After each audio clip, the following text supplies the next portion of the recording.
Hello, everyone. Hello. This is the wrong scene. But that's good. That's good because I need to change over to this one anyway for the Shadowrun game. Okay. Hello, everyone. Welcome to Shadowrun. Good morning. Yeah, we need. Yeah. We need the music. The music is already linked for your pleasure. Perfect. Start it now.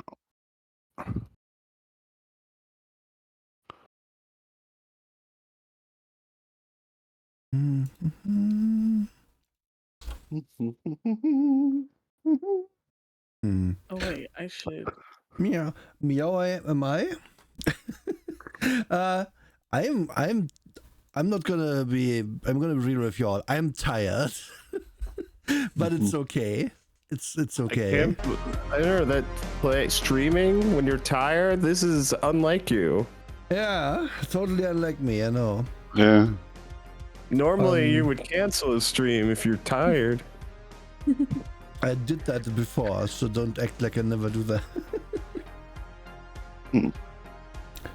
Yeah, it's the run-in, the comedy anime indeed. And Kotsonia, what would you like for your first? And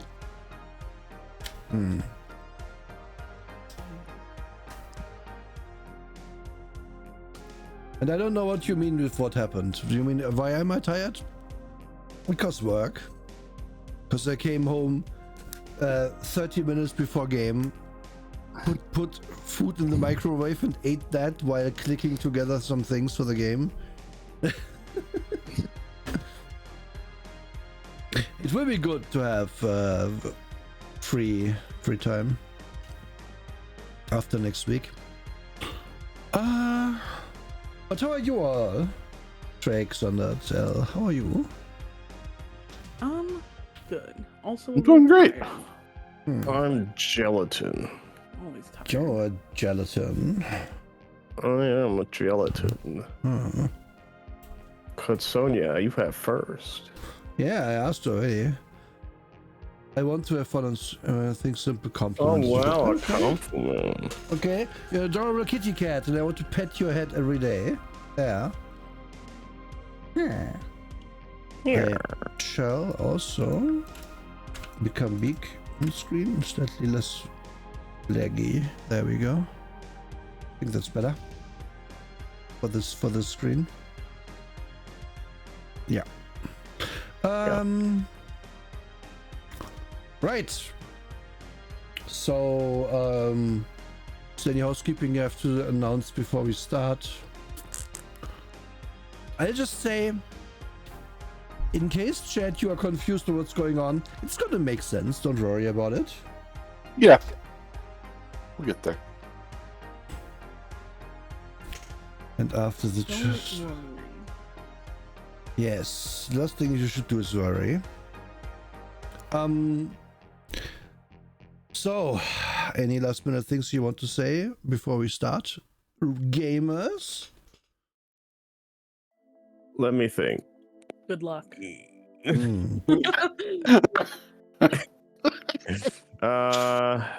No, I don't think so. Okay. I don't hear anyone else saying anything. So let's go to a more pertinent part of the map. As you're all seeing Puya, that's fine. Okay. Okay. Okay, there we go.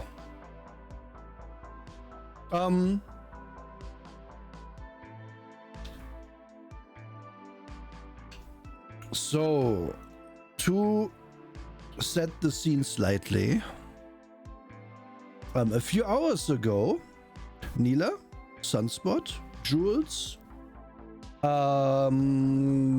Portia, and Rena all boarded a plane flying to India, of all places. This is very much an official plane, you know, one of those things that is where you get put on and get to not bring all that much stuff with you.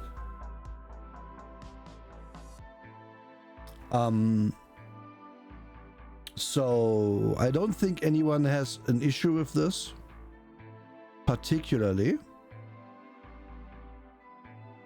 But if you had like power armor to bring or something, it's kind of not possible.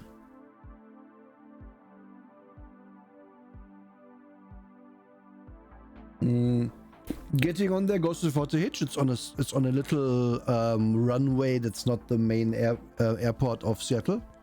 Though apparently the flight is locked with that airport and everything is above board to a large extent. Main reason they don't allow you to bring the heavy stuff is that these people who are smuggling you don't want heavy guns on board. They prefer to have it a bit more discreet. I do believe that means Sunspot might not be able to bring her armor, but I think otherwise everybody is fine. Yep. So, Yeah, the Sunspot's armor is extremely illegal. For now, you will have to either like not have it on, have something lighter with you, whatever. It's just for you, Drake. I think I have some substitutions already. Let me look at my list. Because she's one of the few characters I actually bought multiple armor sets for. Makes sense. Oh yeah, yeah. She has a much more legal set of armor.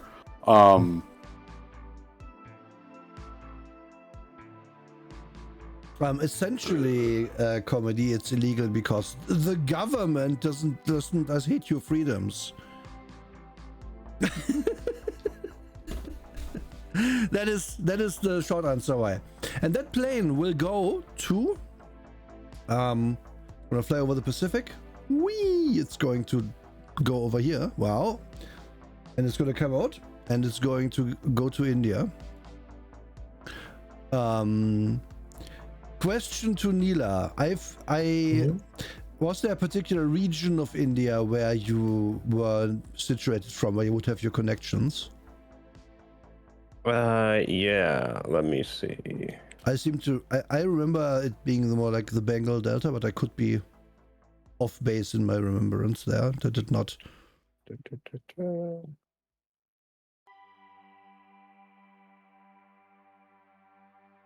Think like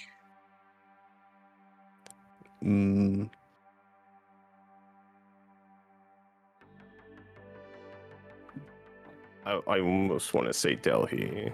Delhi, okay, perfect. Then the plane will land in New Delhi on this time the main airport of the city. And the city, as you saw it underneath you as you were coming in, very big, very chunky big city. Lots of archaeology buildings and stuff like that. And as you are then asked to exit the plane, you realize, well, while the plane landed in the main airport, they kind of went to like a side building of the airport, like while on the ground, like rolling there on the little airplane wheels. And when you come in there, it's very empty, like kind of suspiciously empty. And there's some workers just getting ready to go on the plane, which is mainly a cargo plane with some seats. You had a good, pretty nice ride actually, but it is clearly like the functionality of seats has been added later to that plane. Some workers just go in once you are outside and start unloading whatever cargo they had with you on the same plane. And as you like kind of as that happens, a person who Neela knows well and who has gone ahead of you to India will approach you. It is a certain bunny-eared lawyer of yours, lawyer friend. And you will. Can you describe this person for us, please? Or should we show off the art to chat? I'm not sure how you prefer. Oh, you can show off the art. Okay, please send it to me again. I will show it off. Oh, okay. I did not have it chambered here.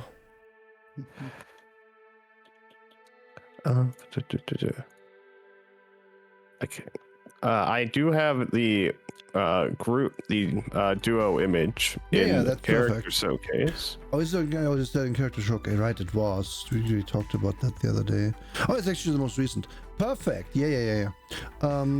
Let's get this open.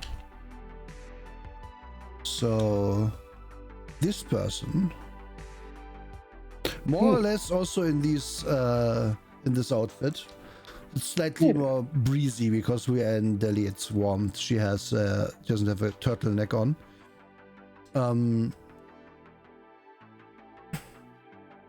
Approaches the group and says, "I had a good trip." Certainly. Good. Everything is prepared. We'll have to, of course, go overland a while to get to the port. But we have prepped all that. Couldn't arrange a direct flight. That's you know it is. Yeah. And she leads you outside towards where a bunch of.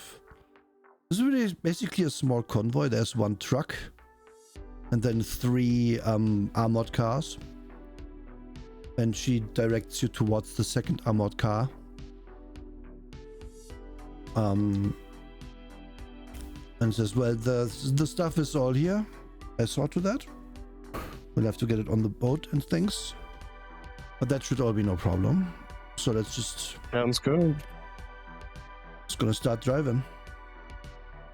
Plane is going to go away, because for now we aren't traveling on that anymore. And now... This part of the journey is a little less... let's say... nice. Simply because you are going overland down through India, apparently to Bombay,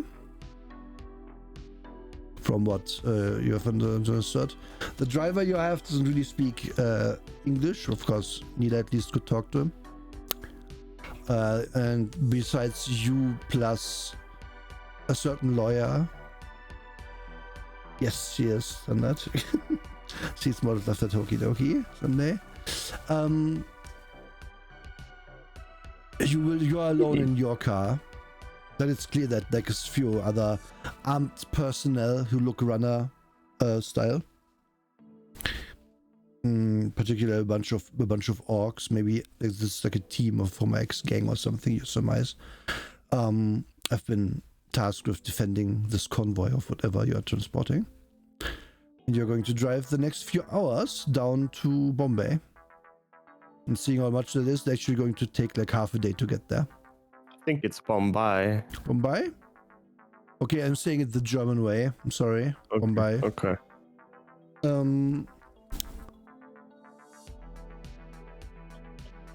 I'm gonna say the ride is... I mean, it's a bit bumpy at times.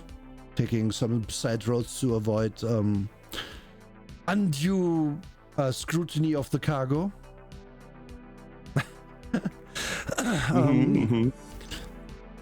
And also it is, yeah, how can I say this besides anything? It is kind of boring but also high tension the whole time, because you're driving and it's illegal, but can you do anything about that? Not really, so we just have to wait and see.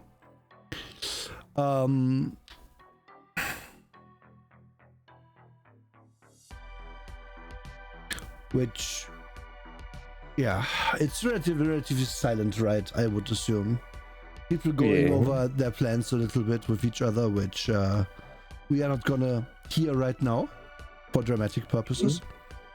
And when it is sunset, the convoy actually arrives at Bombay Harbor, where it will stop at a small loading platform, and waiting for you there, excuse me, my voice, wow, is a certain Mr. Davis, people might remember from previous runs, who greets you, saying, "Transport has been prepared. The boat is new. All papers are up to date. We are not transporting anything else illicit, so should hopefully go without a hitch." Sounds good. It'll take about I hope so. a day or two to reach the destination.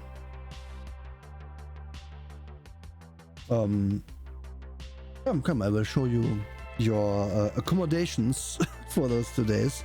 I'm excuse in advance if they are not very luxurious, but we had to make do. This basically smuggling into there is not that easy, all things considered, and in case there's any patrols, we want to make sure you aren't caught. Leads you inside the boat into one of the lower cargo compartments. It's actually like a full container ship, to be clear. It's not a boat. I say boat because it's kind of the word, but it's like a huge ship.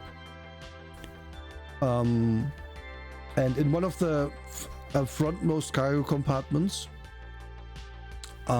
he shows you where a false door is.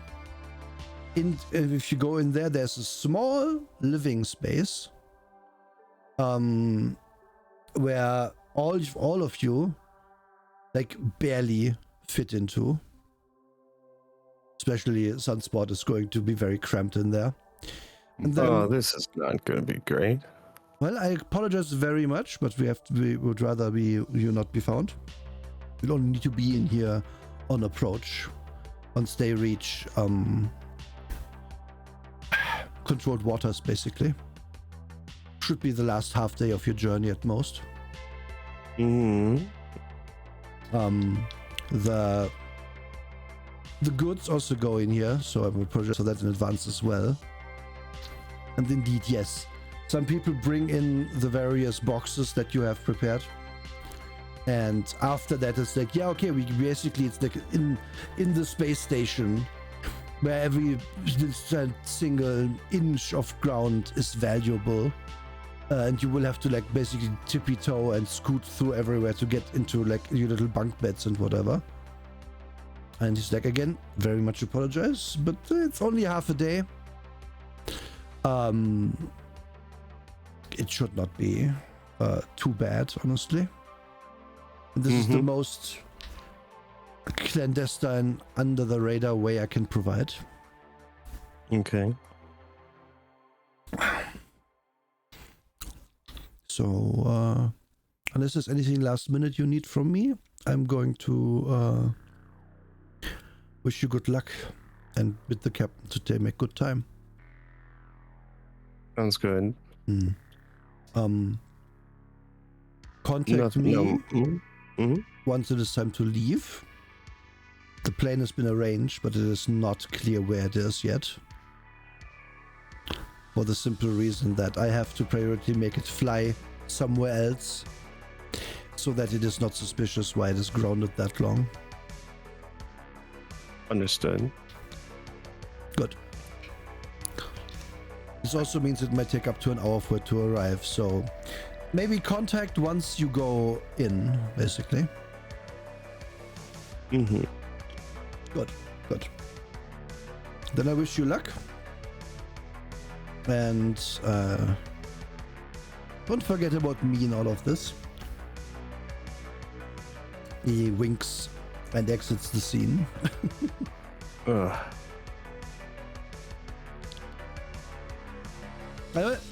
You are left with that to contend with. I would say meanwhile, but actually in the past, a few days ago, in Seattle. Rewind. Exactly. Elle, knowing what the plan is, what did UV do the last few days? Like in preparation / what is she doing throughout the day, maybe the last day or two? That's a good question. Yeah, she probably would try to get more information on the person first.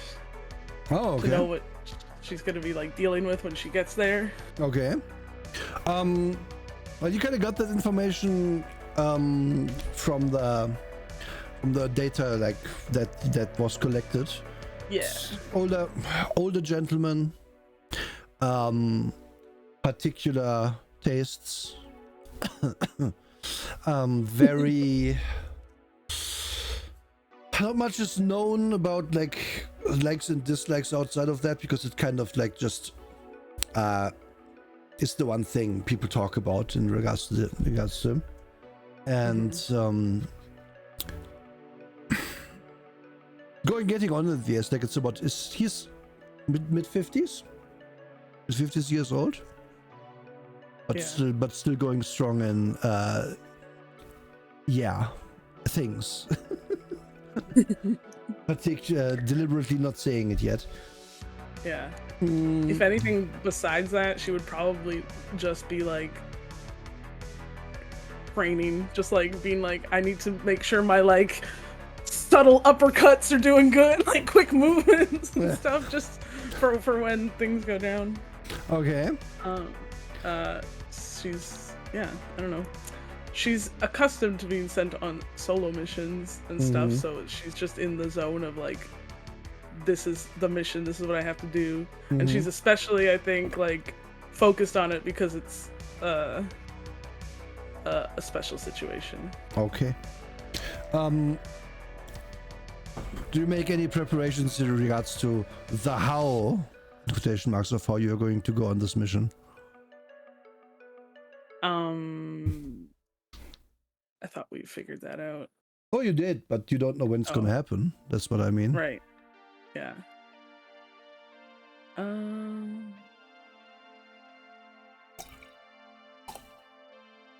don't know. I don't think so. Okay. I think she's just ready for it to happen. Okay. Well then, where would you say you train like your moves? Is that in Nila's gym? Yeah, probably. Okay. Then well, you did your training for the day, showered, and like in the private stall that Nila provides you for that, and you're about to go to your like. Do you live there too? I forget this. No. All right. You are, and then you got on your bike and went home. So now we can finally get to the important question here. Where does UV live? What does it look like? Like from the outside. I mean, when you hold your bike, where are we? It's like one of those dingy ass little apartments, like above a nightclub that's like always blasting loud ass music. Oh no! So where do you park your bike then? It's like like in an alleyway with the chameleon stuff on, typically. So okay, well, okay. You park your bike in that alleyway. You tip the guy who looks after the stuff in there. That's part of your rent, basically. Yeah. My parking spot, my parking fee. Exactly, yeah. If you don't pay him, he's gonna hit your bike with his baseball bat once a day until you pay him again. Yeah. And then you walk out the alley and prepare to cross the street when a black van screeches to a halt in front of you. And the door opens while it's still running, and you see a few masked figures. Oh god. Oh my god. But what's your immediate reaction? To just seeing them, or are they like grabbing her? Oh, the thing is, you have improved reflexes. So when the door, like when this car screeches to a halt and this door opens, you would definitely be able to react in some way. So I'm asking that, yeah. Oh, okay. Then she would like take off like she's about to run, but like definitely not like actually like trying to run at her full speed. Like, okay. She's making it. Yeah. She's like, I'm gonna run. Like you can see that one of these guys just did not expect that. Kind of like just would have lunged at you maybe, but it's too slow.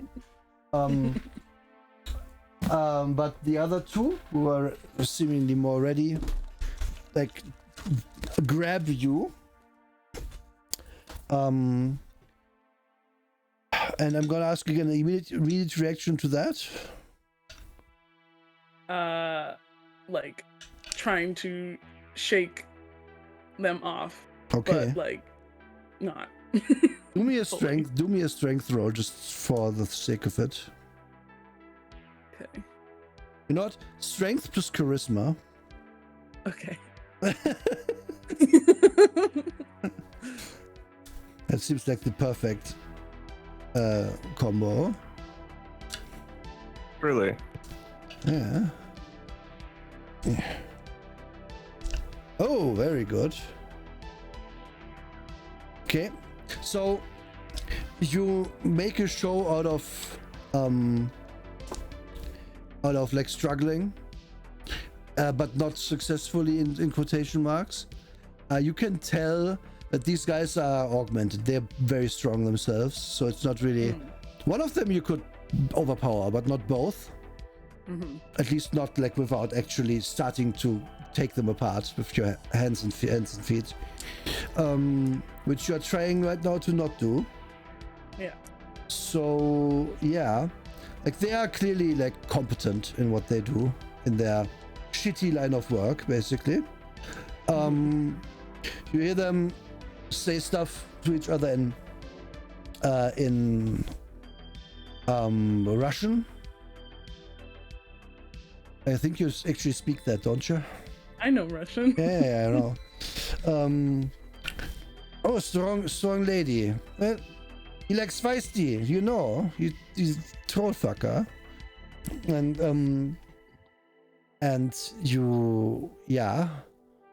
After a moment, the third guy will put a bag over your head, and then you get injected with something, and you fall unconscious, and the car drives away. So, it's maybe a weird way to get onto this run, but it seems to have worked.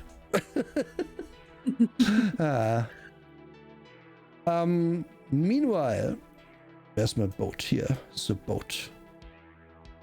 It's a big boat. It's too big, actually. The boat drives here into the Persian Gulf. And Nila and team, and at two occasions as you go through the Gulf, you are told to go into the hiding spot. And then at one occasion, the boat actually is stopped and apparently searched, but that goes off without you being discovered. So a full 2 days later, because the search apparently took a while, you have been cramped in there for nearly a day. This is the mood you can play out as you exit it, if you like. The boat. I fucking hate enclosed spaces. Yeah, Nina, you're going up the walls. I know. You have to endure it for your sister. Do me a what's it called? Composure? Composure, thank you. Yeah. Also, don't let the cat out of the bag. I am letting anything out of the bag. I'm doing whatever the hell I want, right? To run. Okay. So, because of the circumstances, you are able to endure, but you will come out of this not having slept after a day. Which you have combated this more or less successfully with canned coffee that they had in the hiding space. But yeah, eventually the boat pulls into a harbor. You can tell because it actually completely stops. You can hear the anchor being dropped and stuff like that. And we find ourselves in Dubai. And I should copy the boat actually because I can show where you are. Oh, that's a good idea, yeah.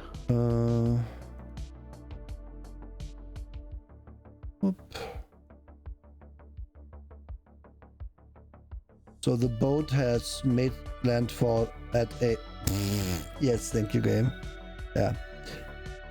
At a harbor over here. It's a high boat for some reason. Yeah.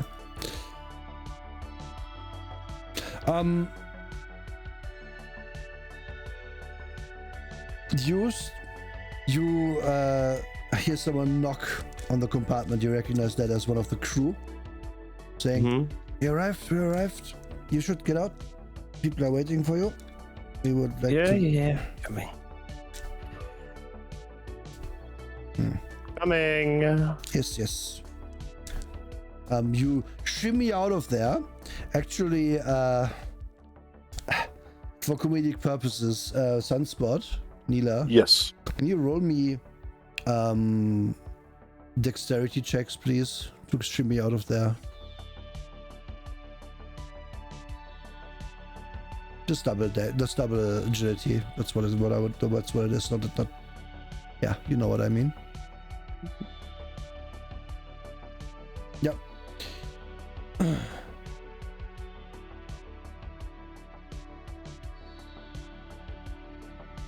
Neela? Yeah? You too. Oh. Sorry. Sorry. You're the other big one of this agility, team. will I? Double agility, just to snake your way out of the... Yeah, okay. Bam. So Neela just snakes her way out. Sunspot behind is like, this is bullshit, and picks up a big crate and carries it out in front of her so she can easily fit. Yeah. The lot of you get basically scrolled out of the boat. The people seem eager to be rid of you that transported you, and you find that you are in an area. Basically, it's a harbor bay for the container ship. And the whole thing does have a sunroof basically above it. Considering the outside temperature, once you are outside, holy shit, yeah, I understand why they want shade. It's very hot here. Obviously, also very dry. Like, the sea air still is dry. And over the next few minutes, your stuff also gets all unloaded. Rather not unloaded, or get brought out of this compartment where you were all in, and brought with you off the ship. They aren't using the cranes for that because the boxes are for shipping containers, and your stuff is more loose. So it is a lot of crew grabbing stuff and going up some stairs or freight elevators and then down again on the outside. Where the stuff is all piled into one corner of this roofed area. It is kind of shielded from view from three sides, like the fourth side being the boat, via more containers that are stacked up. And then, at least for the moment, you are kind of left alone there. Like, left to wonder what the next thing is. But yeah, you arrived. Congratulations. Yes. Question. Yes. Do I get dressed on the boat? If you would have liked to have dressed in a particular way, you could of course have done that already. Yes, absolutely. Well, I was just gonna say I wanted to see what appropriate dress was packed for me. Oh, this area? I would say you yourself got what you wanted beforehand, because the smuggling part pertained to like illicit stuff. You could bring your own clothing and stuff, of course. So if you wanted to bring your own, if you had something arranged, they will have. You can ask, because you don't see it here at the second. Yes, I just mean something that conforms to the laws. Yeah. Yeah. But since you're in the Saudi Emirate, in this settings, actually, I said Arabia back originally, but I think it broke apart at some point in the law, which I didn't remember. Because looking at the world map, there's a few countries there again. Yeah, there's just a few. Are they allied together under like the Arabian League or something? Is that what it was? Yeah, there's. Sorry, Go ahead, Sundred. Sorry. What? No, I mean the Arabian Caliphate. No, it's called the Saudi Caliphate on the map. If you look, this is not world map. This is Shadowrun map of 2060. You can tell because most of Africa is the Pan-African Federation tribal lands. This is Saudi Caliphate is where you are. Oh yeah.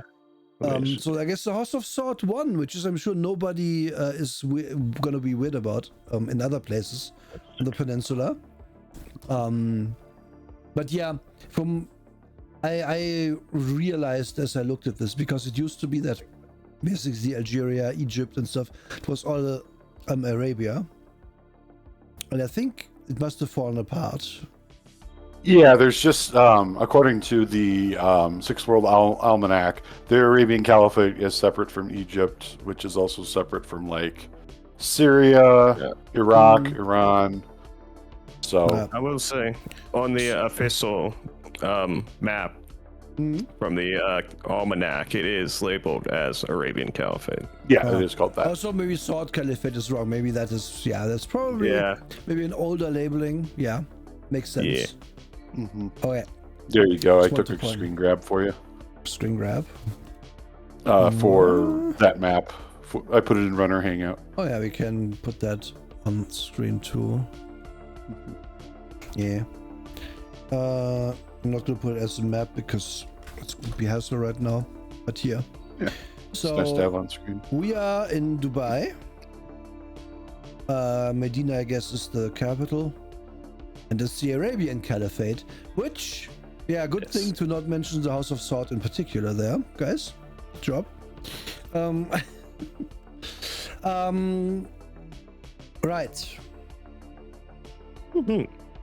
I did my best with the maps, but it's kind of hard to find a word map for Shadowrun. Yeah.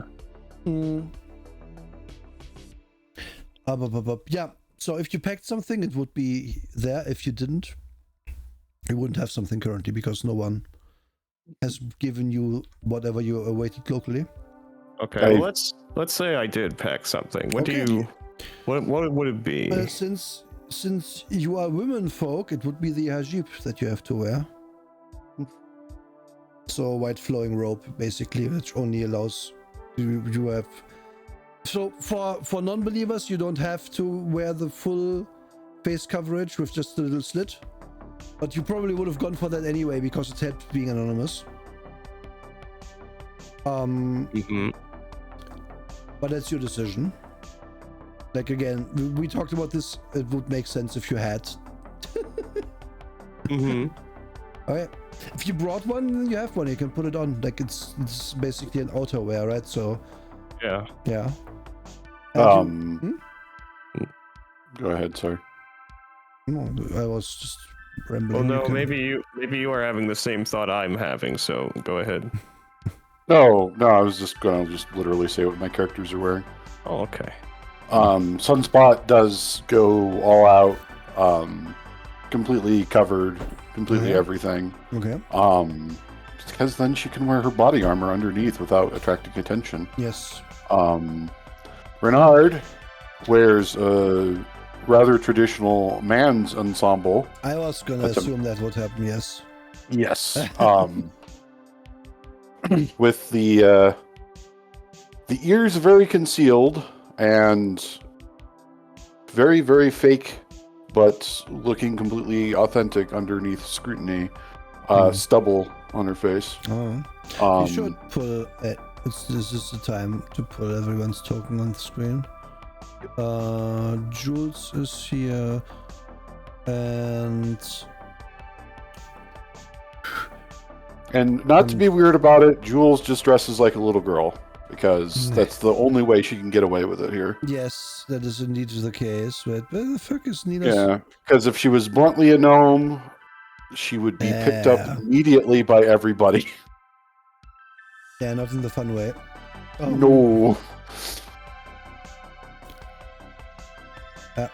It is probably wise to have one male figure with you. Yep. So this is a good plan. Yep. And Porsche, wait, do I have a token for Porsche? I don't think so. Can you since she's going to be kind of like behind the scenes, that's why I didn't even bother doing anything. Sure. That's fine. Yep. Porsche is also here though. Like, it's better for a mage to not be that remote, but she's gonna basically stick to the background. But she has also gotten one of the covering on. Oh yeah, big time. She wouldn't even do her usual thing where she's even a little bit flamboyant. She's does not want to be caught here because this is the kind of place where she probably committed crimes before. Yeah, that sounds realistic, let's say. She will immediately inquire where the place that was she asked to prepare is, and the crew is going to be like, the people who are here, you are supposed to pick you up. They're on their way. They should be here soon, they know. And there we are. Meanwhile.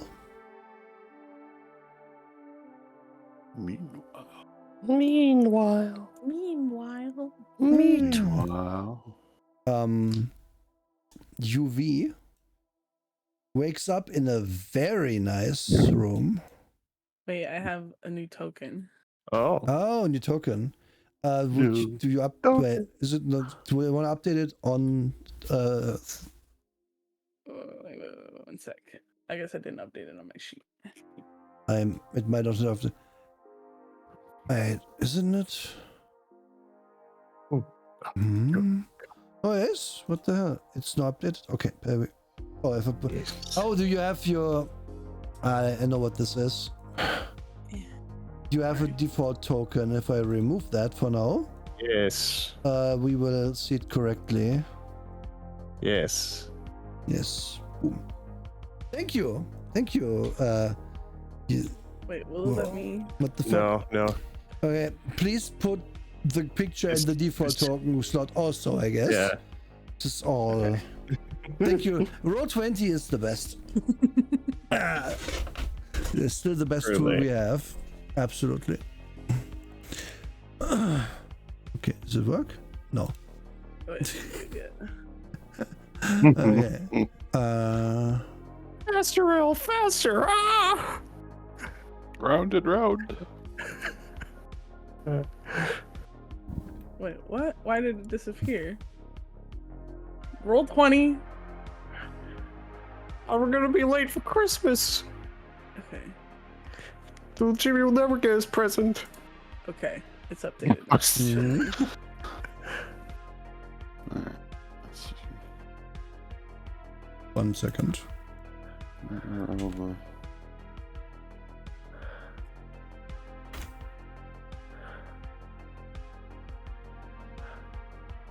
There we are.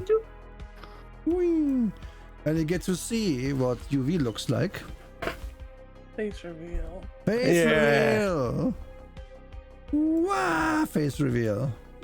Bug reveal. Bug reveal. Oh no, who could have seen this coming? Oh no. Okay. UV wakes up in a very nice room. You come out of a deep slumber, it feels like. Very like coming out of it very slowly and nicely, and it feels good. And then you remember what happened, and I don't know like what your immediate reaction is. Like right this second, I don't think you have your full faculties about you. So what would your V's immediate thing be as she wakes up after what just happened to her, from her perspective? Probably to just be like, oh, where am I? Like, look around and be like, just like confused. You see a couple actually looking Asian, not well, what you would expect necessarily. Stand at the foot of your bed, and I say couple, like they dress very similarly. He is clearly a bit older than her, but they like look very presentable, very well dressed, both of them, and very much like while it's not matching outfits, it's like the styles are very close, and it kind of makes it kind of obvious that they like belong together as a unit or something. And right. the man will say, good morning. I must apologize as to the manner of you getting here.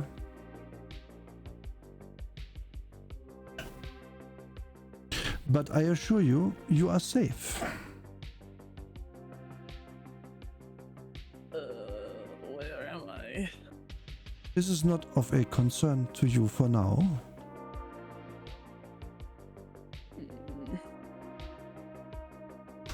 You should focus on waking up and such everyday things.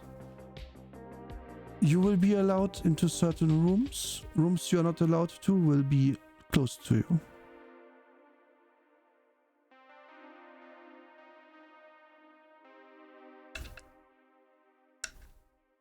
Some kind of prison? No, it's not a prison. Nothing so gauche. My employer has a taste for exotic people, and once he saw a profile of yours, he had to have you.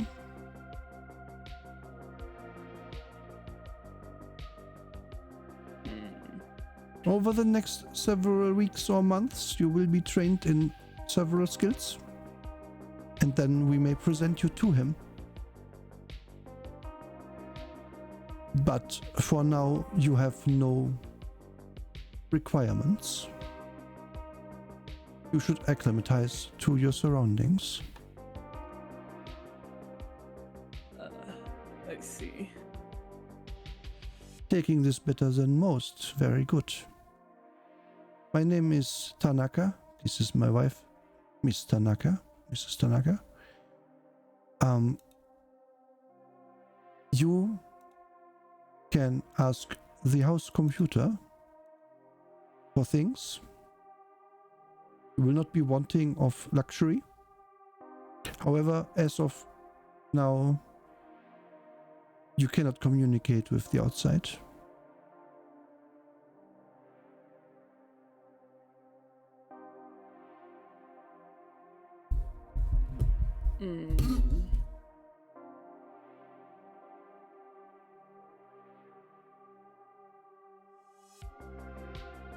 Okay, I understand. I am glad. She's trying to play it off like quiet, like kind of in shock. Okay. Mm-hmm. Like, just yeah.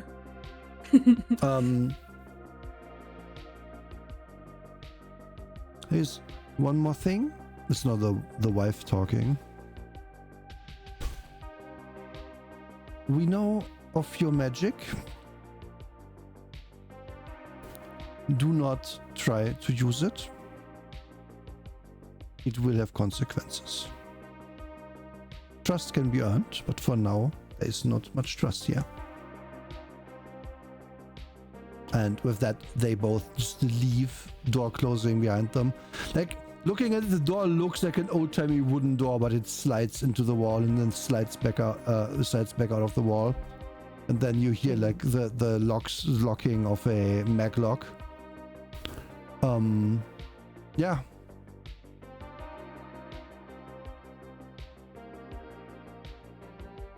Oh. Okay. Yuvi's gonna take a look around the room. Get get her bearings on what's in the room.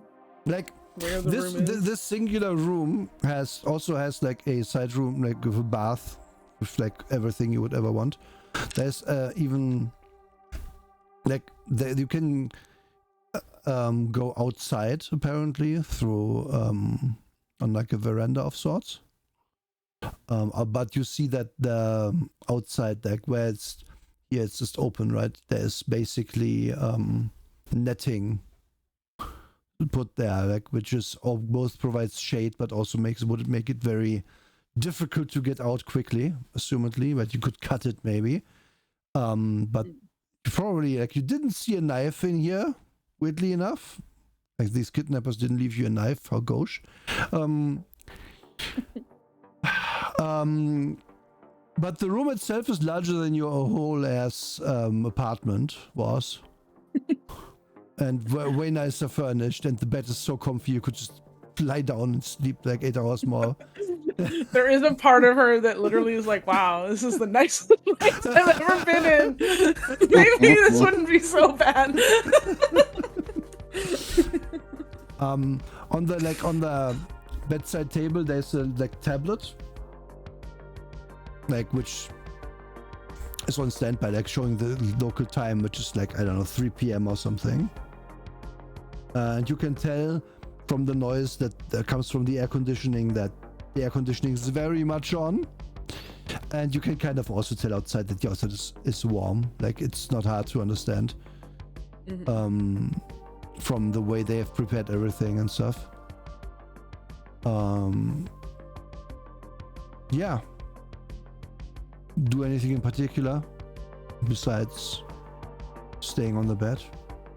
I'm gonna get up and look around. Are there cameras in the rooms? What is the tech so you don't see here? anything obvious. Do me a perception check, please. Yeah.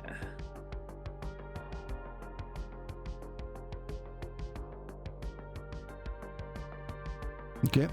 So you notice that there are little cameras. They're not hidden per se, but they're just small in the room corners, giving them a pretty complete view of the place. Under the bed would be where you would be not noticed, basically. There's also the tablet, as I mentioned. If you fiddle with that a little bit, you notice, okay, with my fingerprint I can unlock it, and then there's internal email where you have some emails here's the food plan. If you go to the here's the newsletter. Yeah, legitimately, it's newsletter. That. There's here's the weekly monthly harem newsletter. Yeah, but here's the weekly food for in the dining room, and you can either take the default or you can make a request for a different food a day in advance. There is all sorts of. You can click through a big library of self-help stuff. It feels and the makeup tutorials and fashion magazine stuff and very what an old man thinks a woman wants to read selection of media. So lots of romance novels and stuff like that. Old westerns.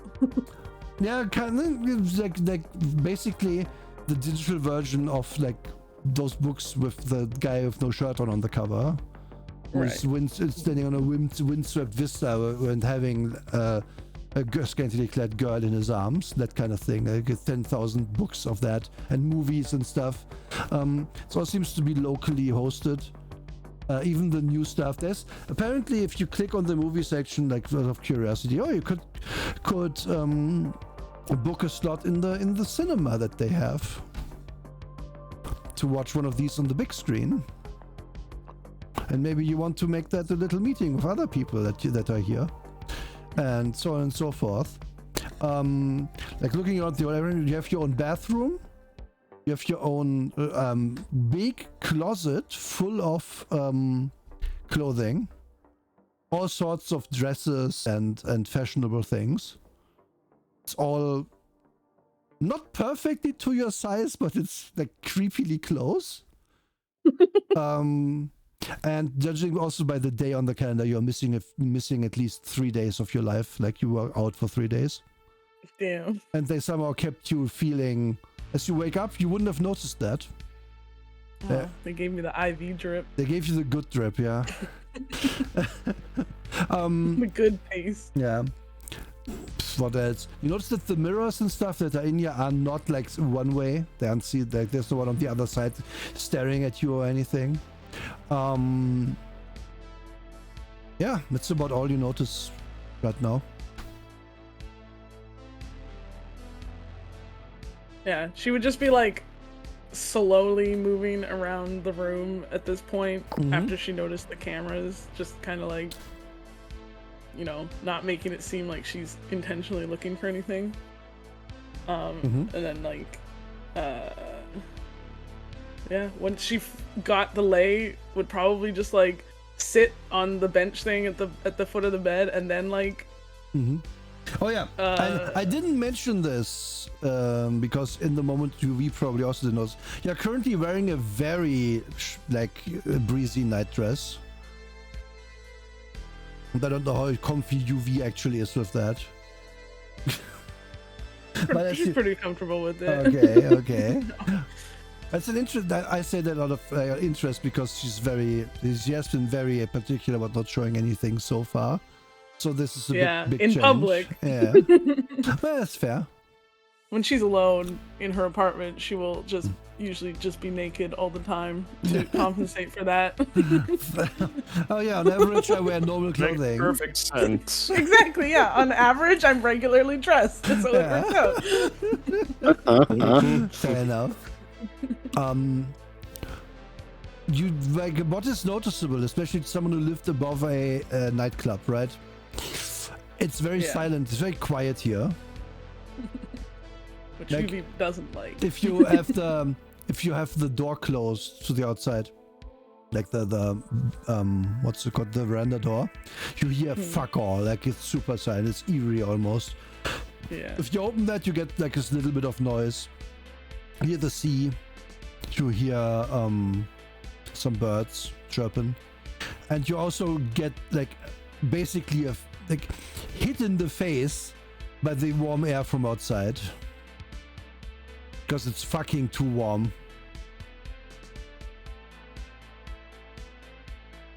Damn, way too hot.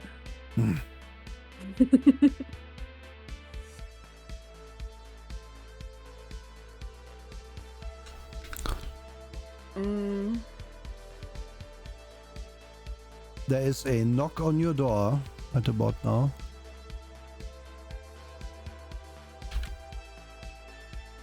Hello? Excuse me, can I enter, please? Yes, come in. Okay, very good.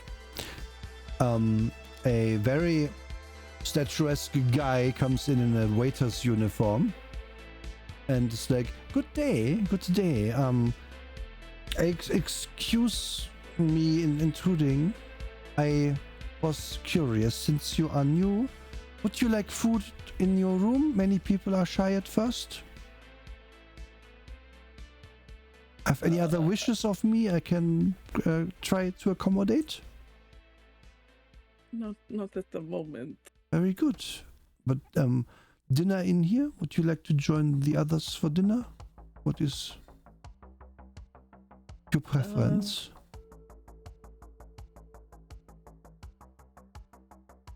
Where is dinner with others? If you take your may I show you on your tablet? How? Yes. Okay. He unlocks your tablet with his fingerprint, which is okay. It's kind of not great, but okay. Then shows you where you can like basically get the thing to navigate you to a particular place. And there's a long list of places. A lot of them are currently like grayed out for you. Which is like, if you want to any of them, this can probably be arranged. We are keeping the selection a bit small so you can learn the way around a little bit first. But if you just click on the room, it will give you a map and show you where to go. Like this. I see.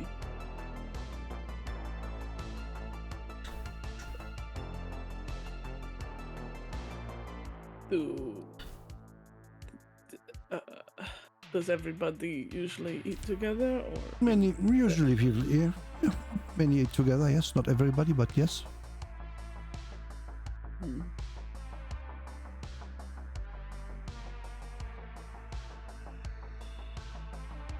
Suppose if I am to get acclimated to this environment, I should go.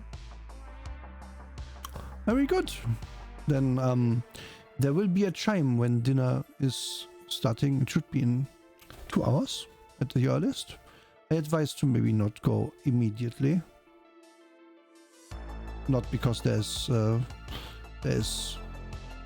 food, but because many will go a bit later than at 5. Okay. If you need anything else, there is a button you can press here to call me or one of my colleagues. Shows you that as well. Very good. Welcome here, and I would like to make clear I just work here. I am not enemy, so to speak, but I need to feed my family. And with that, he steps out. You aren't sure what that was, the last bit. Like, clearly doesn't have a problem working here, though. But whatever. Does UV do anything in the next 2 hours or 3 hours outside of being in the room? Well, I guess she would just like look on the tablet, since he kind of showed her how to like find everything. She's just gonna like look and like get a lay of the layout of the place by looking at all the directions on the tablet. As you do that, you realize that this tablet is probably not guiding you through the most optimal ways, basically. Yeah. It's kind of weird, but maybe they don't want you to easily learn where you're going right now. But it does show you like how to get to different areas. There's a bunch of areas you could go to, and a bunch you couldn't, but that seem like they will eventually be available. Like there's a sporting hall, there's a golf course, there's a hobby room, whatever that means. There is a sauna, bath, swimming pool. Swimming pools actually would be available as well. And a million other rooms I can't think of right now. There's a music room, there's a cinema I mentioned before, a games room even.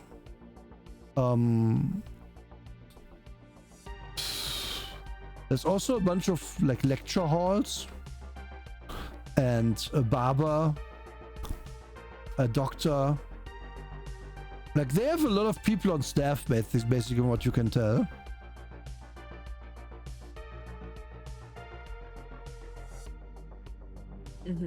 And as you like look at the doctor stuff and wait, what does this mean? You click on the little thing that like highlight, and you realize, oh, you actually do have a calendar thing, and you do have a doctor's appointment tomorrow. But it's apparently a room visit, but the doctors will come to your room tomorrow morning at 10. Lovely. But otherwise, your calendar is pretty empty. But there's a little, as you opened it now, there's a little like AR assistant being like, hey, would you like to schedule some hobby stuff? Would you like to do some activities? Would you like enrichment time in your enclosure? Do you want us to bring you a giant ball to bounce around in your room?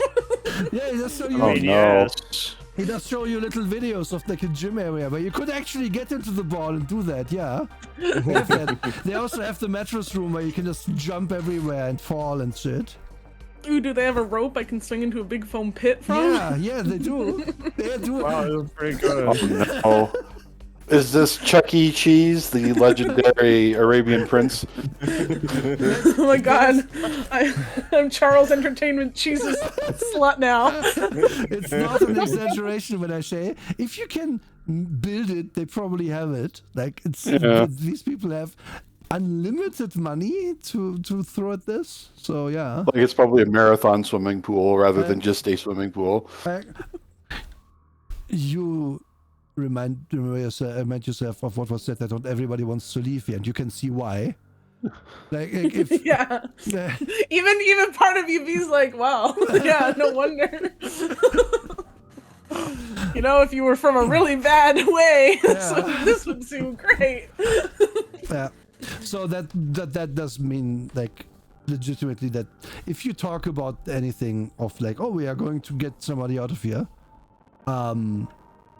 it would have to be sure that these people actually want to get out of there, right? So Yeah. otherwise they might just rat you out very quickly. Mm-hmm. And that's not what we want. Nope. Okay. Since UV has been busy in the meantime at the docks. Oh yeah. Well, I haven't left yet, so I'm not going to show the inside pictures I have. Just examples of how this place looks. At the docks, someone will. You hear some voices from the side where the containers are, and then a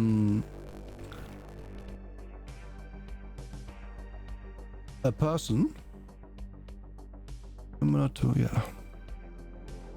With three like similarly dressed people in tow, all very Arabian dressed, like in the robes, basically with the what's it called? Is it a turban on the head? No, what is it called? The square thing. Fuck. Should have looked this up because I know I would have had to mention it. What square thing? They have the square with the cloth and thing. Pictures. Are you talking about a keffiyeh? I might. The headcloth where you have the headband on top? Yes, exactly. Yeah, keffiyeh. Mm-hmm. You usually secure it in place with the skull cap or turban. Yes, thank you.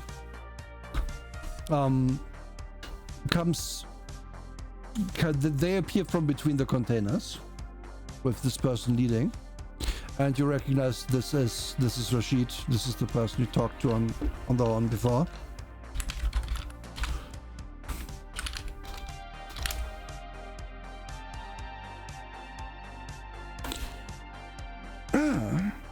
Ladies, gentlemen, nods towards right now. Welcome to Dubai. I hope the travel wasn't too terrible.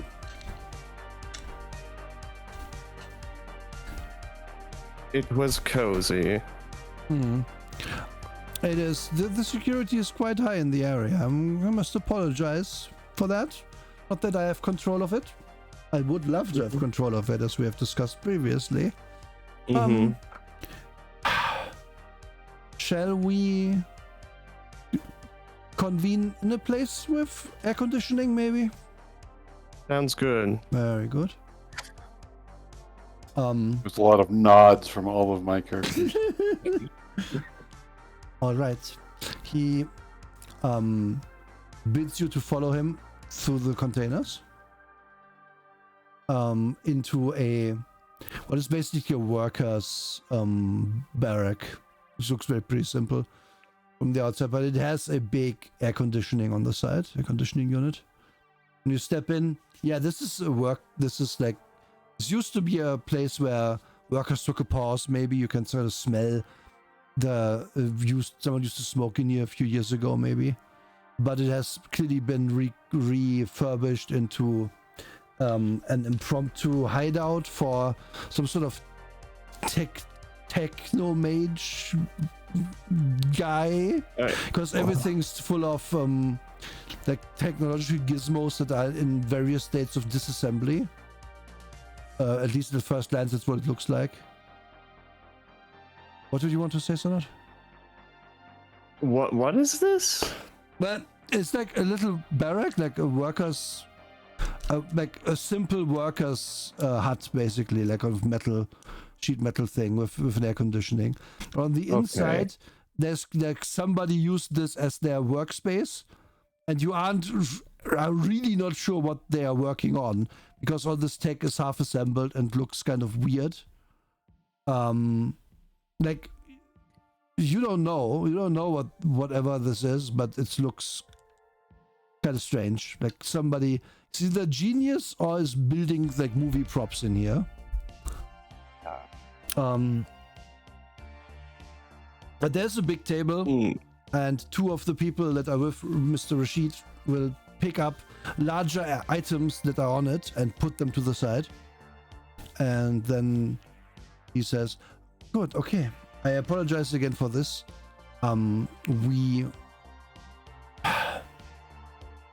Accommodation at this harbor are not the best. Because if we made it too obvious what was going on here, it would be stopped. So yeah, that's how we are having to deal with things. It has to be very under the radar. So if I may, I do hope this relationship of ours can be fruitful to both of us. And I would ask you to explain, well, your priorities, your plan, everything. I know you need access to the palace of Mr. Fuck names. Too many names in this run. Mr. Fadi. Which I can not arrange you, but I can arrange a distraction, as we have discussed. I can also arrange you other things if you need them, like equipment should you need it last minute. I have arranged you transportation as well. Either you, not Soas Renard, can drive, or one of my people will drive you. I have someone in mind in case you need it. Okay. Yes. So, what it is you require from me, and what can I do for you? Looks at notes. Nila pulls out her notebook. Nobody uses notebooks in current year. It's a digital notebook.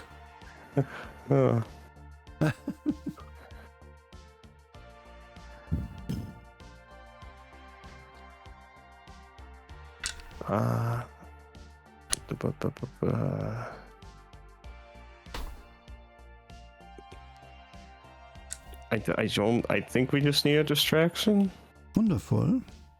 I will say I need about an hour's warning, maybe more, to get this off the ground, and I will let you know when it's happening. The reason is I cannot have my forces in place for a long time.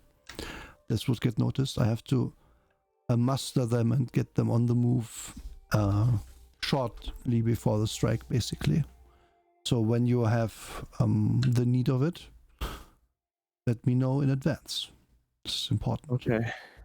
I can offer you as well a talk with one of the people who designed the place you are entering.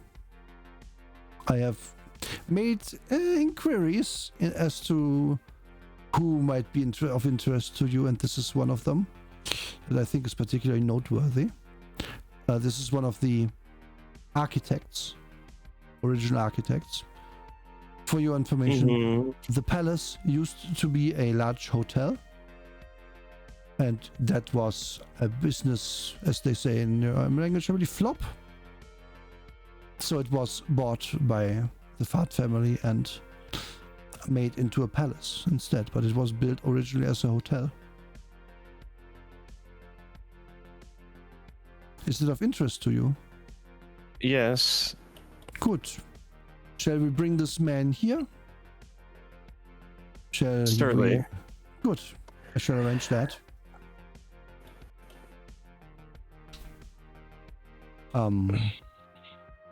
Then do you require anything else?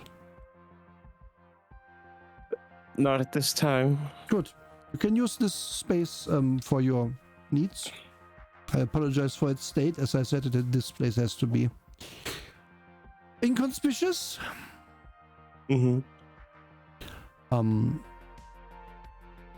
The boxes you were with, they are my payment, I am to assume. Yes. Very good. Then I shall happily take them with me, and we will work together splendidly. He holds out his hand for you to shake. Shake. Good. Wonderful. My number is... He looks around for like an empty space near him, and then just hands you a digital card. Like he makes the motion of giving you a card with your empty hand, and now you have his number in here. This has changed from the number I lost last time. Again, I have to be very careful. This should automatically update now in case my number has to change short notice. Okay. Good. Then, again, an hour at least of warning before you do anything rash, please. Understood. Oh, nearly forgot. Would you like police frequencies? Just in case. Looks to Drake. Drake is not in this scene, so Renard looks back at Renard looks back at Neela and then gives the nod. Yeah, I got that covered. You can hand that over to me. Wonderful. He flicks you a card as well. Also the contact plus a list of frequencies where the local law enforcement will talk on. Some of them are labeled as special forces. All right. She tasks one of her various programs to monitor for keywords. Okay.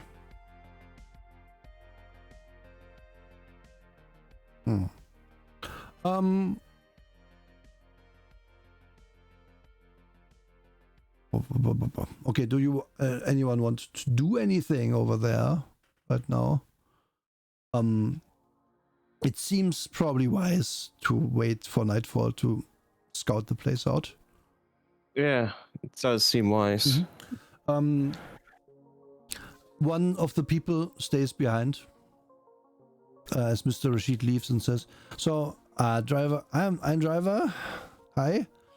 Do you need me or do I leave the car? Oh yeah, I should show you where car is instead in case then. But yeah, what's up? Just leave the car. Oh yeah, perfect. Remember, this is British driving side. You arrive on the other side of the road.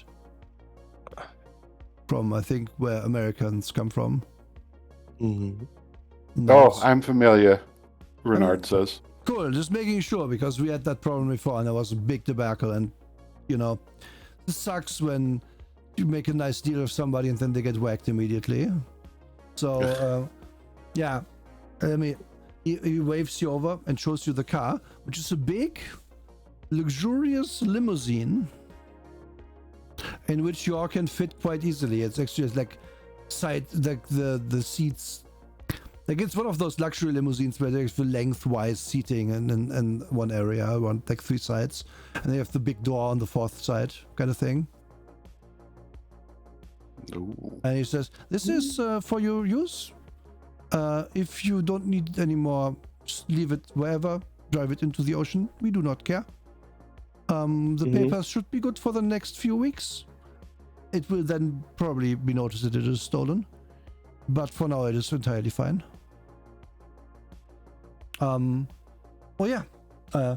If you're going to be driver, he points at Reynard. Let me just make sure the papers are correct. Can I will have to make a photo. I apologize very much. Is that okay? Mm-hmm. Oh, that's perfectly fine. All right. Put it under Raymond Reddington. Raymond Reddington. Very good. Very good. Points you towards piece of the wall where there's basically only like only like sheet metal. And just no smile. This biometric photo. Click. So I have to edit out background, make background look like it's DMV.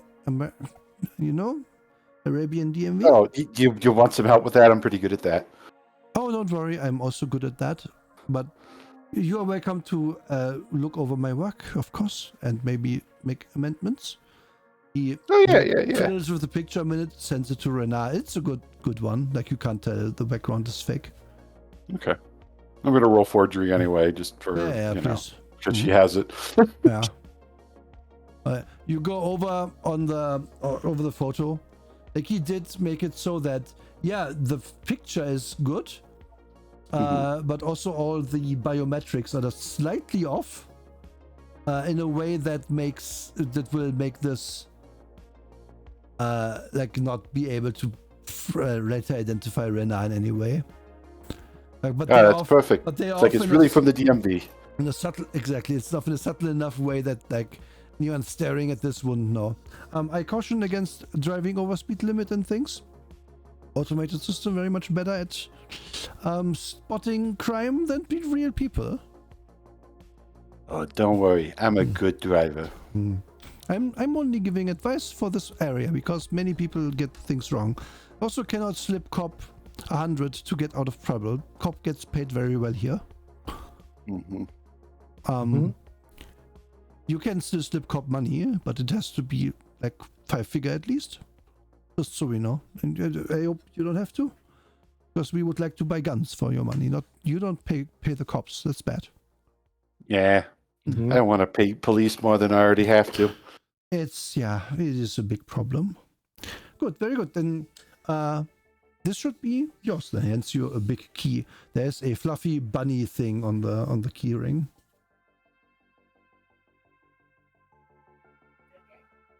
Renard does not remove it. Okay. And then good luck. Good luck. I can also provide hacking services in other areas or contacts if you need. Here's number. Gives it to Renard directly. In case you need a server or anything. Perfect. All right. Nods and makes an exit. Okay. You have a kind of weird room at the harbor, and you have a very swanky limousine. Do you do anything the next little while? Or is it hurry up and wait time? Renard will idly do data searches for hey, what are the response times for the cops like?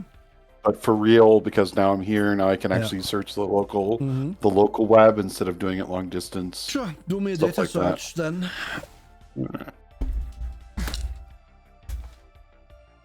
Thing you're really good at. Okay. The cops here have very short response times.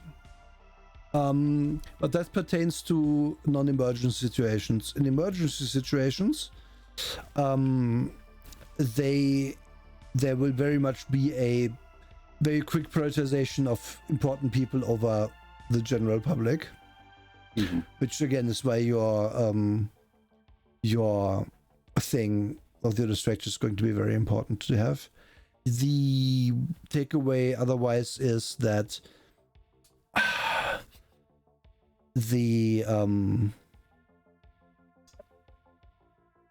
The area you're going to is quite high. Not the highest though. Like it is an A area, so basically, so the third highest area you could go to. But for Dubai, probably like a double A in Seattle terms at the very least, if not triple. And this is like the map we're on is a current day map of it, right? I didn't have time, really have the energy to change this map, this photo. That's fine. It's what do you want to say, Sanad? No, I was just laughing. Okay. Like, it is still just as desertified and sandy here as ever. Like, the air is kind of hanging thick with dust over the landscape, making nice photos a bit difficult. The main thing Renard will be searching for is especially for when they go and scout out the place. Yeah. What the threshold is for them sending like high threat response teams, or do they do a wellness check first, that kind of thing? For getting discovered during that, in the event that happens. Okay, so it very much depends what is discovered. Like if you like what a normal ass traffic stop, I mean that's gonna be like a cop, right? If there's gunfire and it cannot be explained immediately, there's going to be a high threat response. Okay. With the caveat that the cops here, they can't really like enter most places. They're mostly street cops. And you also know that the Fahd family has its own army, private military. Yep. And you have also looked that up. I forgot to mention them, but you looked it up too, of course. They indeed have, this is less official, of course, and less easy to find, but the evidence that Mr. Davis has given you correct info, namely that you have a special response team via VTOL craft that can be anywhere in the city within a few minutes. Yep. Is accurate. Those are centrally located and could hit the palace in a few minutes. But perfect. It is one team, and that's where your distraction comes in. And then it very much depends on the severity of your distraction, how much they still can respond otherwise.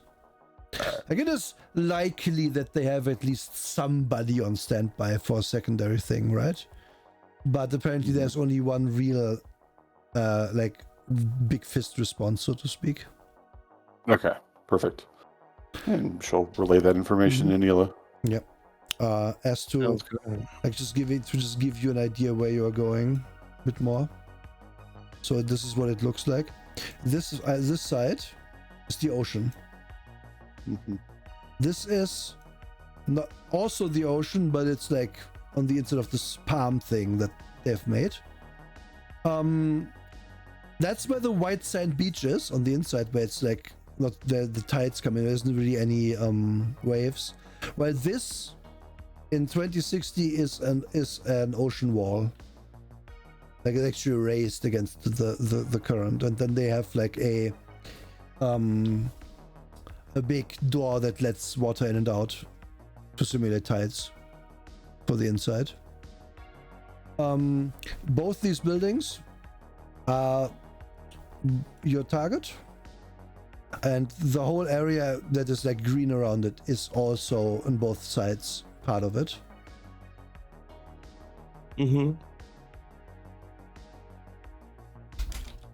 Okay.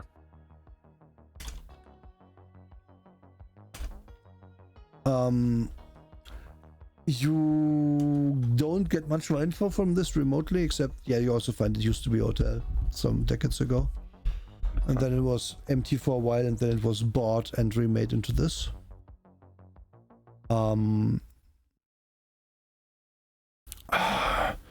You do find that there's also Coast Guard patrolling on the outside, which could potentially maybe intervene by like throwing anchor and stuff, but it seems like unlikely. Yeah, you would have be to, only if it was permitted. You would have to basically be very, very violent for that to be considered an option. Mhm. All right. Anything else?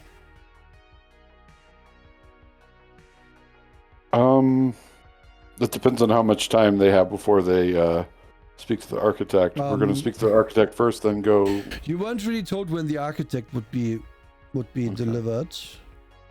However, just as you think about that, there's a knock on the door. Okay, perfect. Yeah. Renard makes a show of answering the door because they're the only one presenting mail here. Okay. You see Mr. Rashid having his arm around an older man, like at least 60 or something. Says, here we are. This is my friend, the architect. These people, they will have a few questions of you, and then you can get on your way, and you're gonna have the money. Pats him on the back. The man, he's literally an old guy, like at least 60, you would say, human. Kind of, yeah, he looks like quite thin, but in that thin but tough way. Ooh, yeah. Steps inside, like dusts himself off slightly before he does, and Mr. Rashid just says, I will be in the area still for a little bit. Have to bring my friend here back to where he belongs, but for now I will leave you alone. I don't have a token for this guy, but doesn't seem particularly super important. I'm just imagining Iron Man's friend from the first Iron Man movie. Sure, let's go with that. Let's go with legally distinct Iron Man's friend. Yes, and he didn't die this time. No. So, yeah, this guy is like, okay, so I built a hotel, not that place. I don't know how much I can say, but maybe something helps. I don't know. Yeah. So, what do you need? Entries. No, I mean, they clearly beefed up security a lot because of the rebuilding efforts they did, which I wasn't really part of. The place,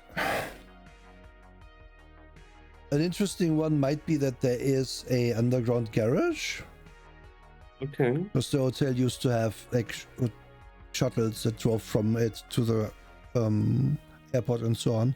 I don't know what they made with that. Maybe it's still a garage, maybe it's something else. But that had several entrances, like including a drive in from the road, obviously, which currently doesn't exist anymore. But wait, he's gonna point that out to you. Basically, we aren't playing this with a map either, because playing this with a map would be a nightmare. Just want to point that out to everybody. We are doing that in our mind palace. I would point at my own head if I had my arms free. But he points that out to you. He points out where fire exits used to be. Which is also quite a few, because again, it's a fucking hotel.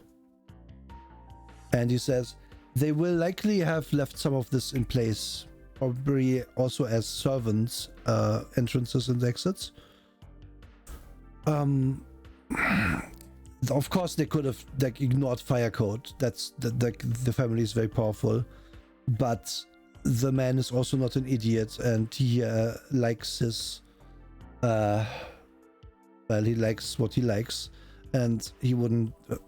In the case of a fire, he would not want to have them harmed.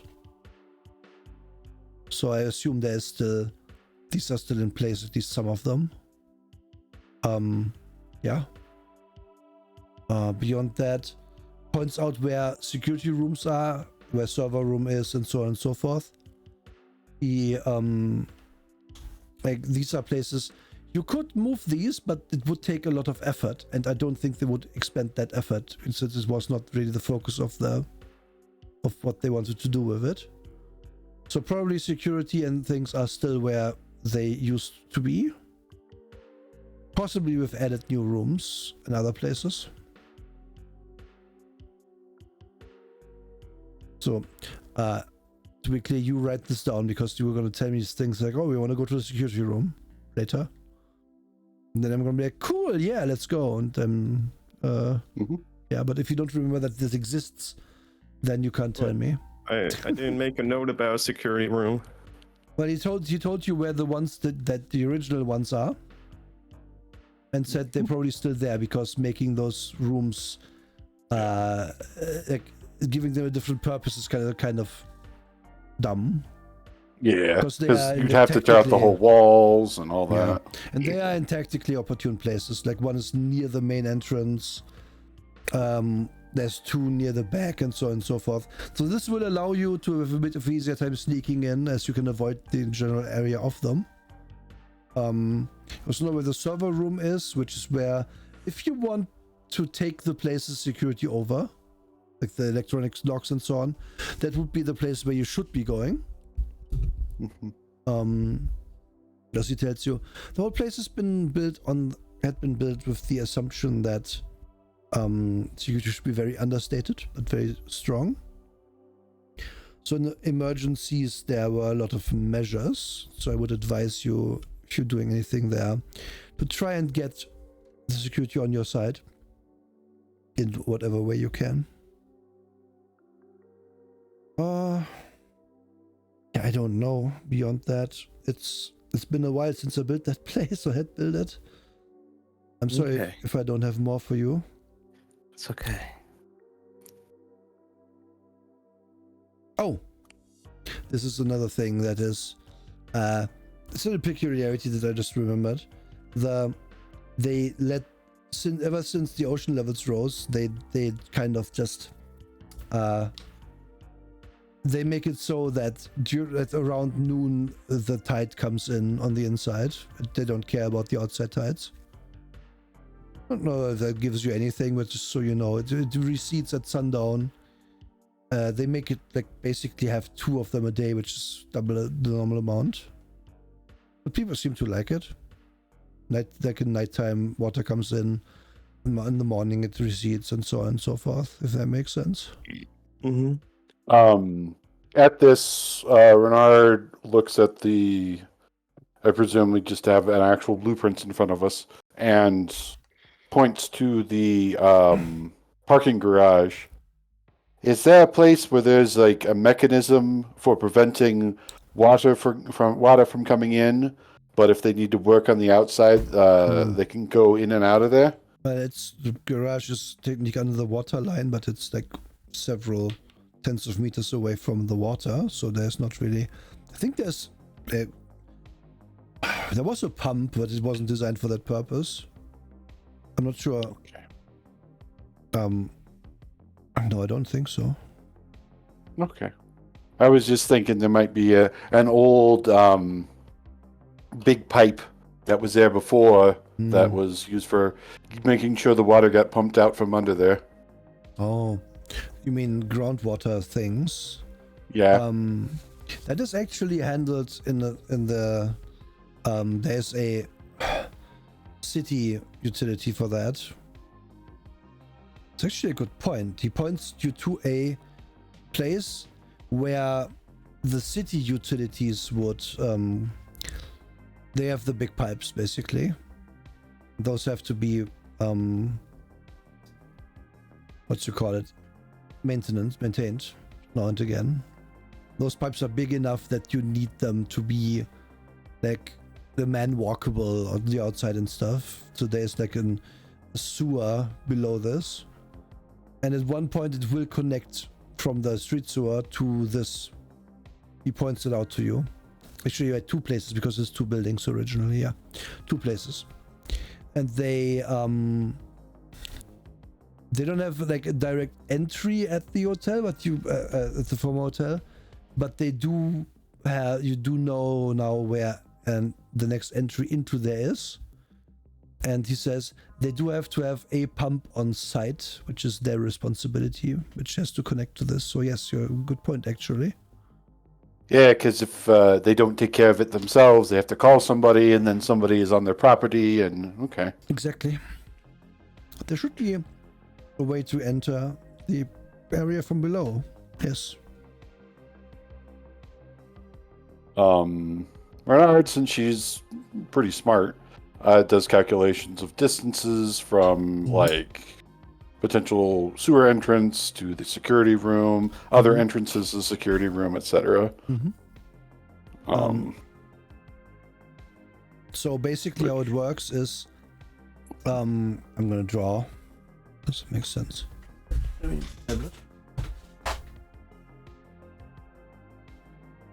But I just hear a disconnect. It's always fun when your PC makes a disconnect sound off USB for no reason. And you're like, what? For no reason, out of nowhere. Yeah. Yep.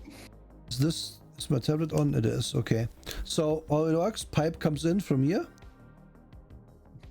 Goes around once. Right?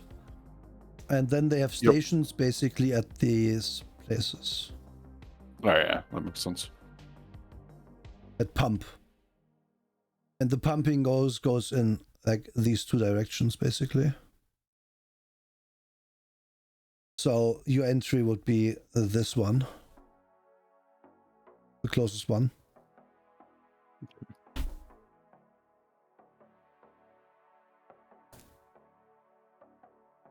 These stations should be mostly automated, for your information. There might be a guard, but it is not a big concern, I don't think, as far as I know. Renard looks at Neela. This seems like a really good cover, and then we can do like a fallback point to a boat that's there, something. That sounds good. Poses somebody making sure the software is up to par, etc. Yeah. And then that's not too far of a distance for our magicians. Small thing. Boat would have to be outside, not inside. Inside is no boat area. Okay. So outside. Okay. There is a marina, if I may, here. However, that can only leave the other places. This is all pretty shallow. And there has been several accidents by drunk kids driving their boats into the shoreline, because there's a lot of shoreline per square meter in here, until they forbid boating inside. All right, so we'd have to be on the outside, but that'd still be a good drop-off point. I don't know what you are dropping off, and I do not want to know. Yeah, I won't tell you. Don't worry. If you want, I can get Rashid back in here to arrange your boat, I guess. The man is clearly not in his depth, like with talking with runners, but trying his best, trying to be helpful, basically. Did the guy give his actual name at any point, or? Nah, he just was. He's the architect. He's like the guy in the white suit from the Matrix movies. No. So here is actually an important question. Did the guy design other things that he might be well known for? I can do a data search off of his face if you want. I'm going to do you one better. I'm going to use my knowledge of architecture. Oh, fuck yeah. Let's go. Yeah. Okay. This man is retired, but he has been responsible for some of the local skyscrapers and an archaeology design as well. Recently been pushed out from the limelight because of different families gaining power. This is one of the extended, actually one of Mr. Rashid's relatives. Now that you know that. Thinking about it. Okay. Renard would casually mention a couple of the projects that she knows he's worked on in the past. And then immediately afterwards go, is it like any specific special things that, like, people people do to modify your structures after you're done with them? Well, I hope very little. I design good things. This man made a nice hotel into a weird menagerie, if you ask me. I design my places to be useful, to be good at what they meant to be. Mm-hmm. And at least the way I guess it is used now, it is not that dissimilar. Though I assume, it was a tourist hotel, and as that. So it has a lot of facilities. But I assume you would have had to add a lot more facilities for other things. Mm-hmm. And probably a lot of rooms have been repurposed, walls removed, and these things. This could lead to weakening of the structure in some places. Oh yeah, especially like flooring areas. If Yes. it's really hard to tear out the floor and replace it with something sturdier, so that you can put in a security wall and a security door that won't compromise it. Yes, I also Right? yes. I also know that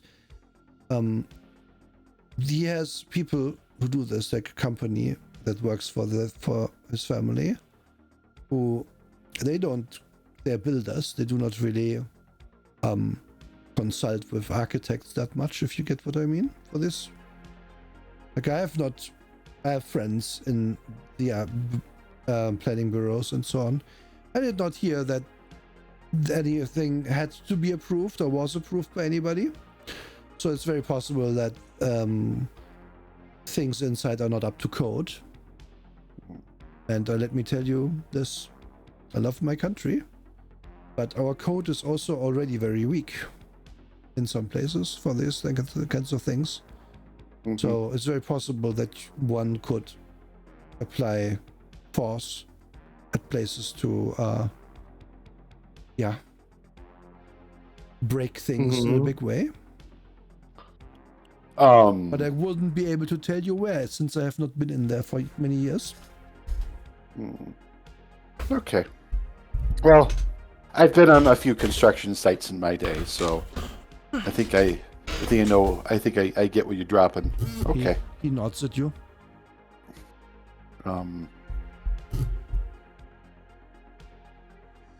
Yeah, anything, Neela? No, I think that was thorough. All right. Thank you. Well, thank you for your help, sir. Yeah, talking to Rashid about getting a utility boat or something. Yes. And masquerading would be good. I shall.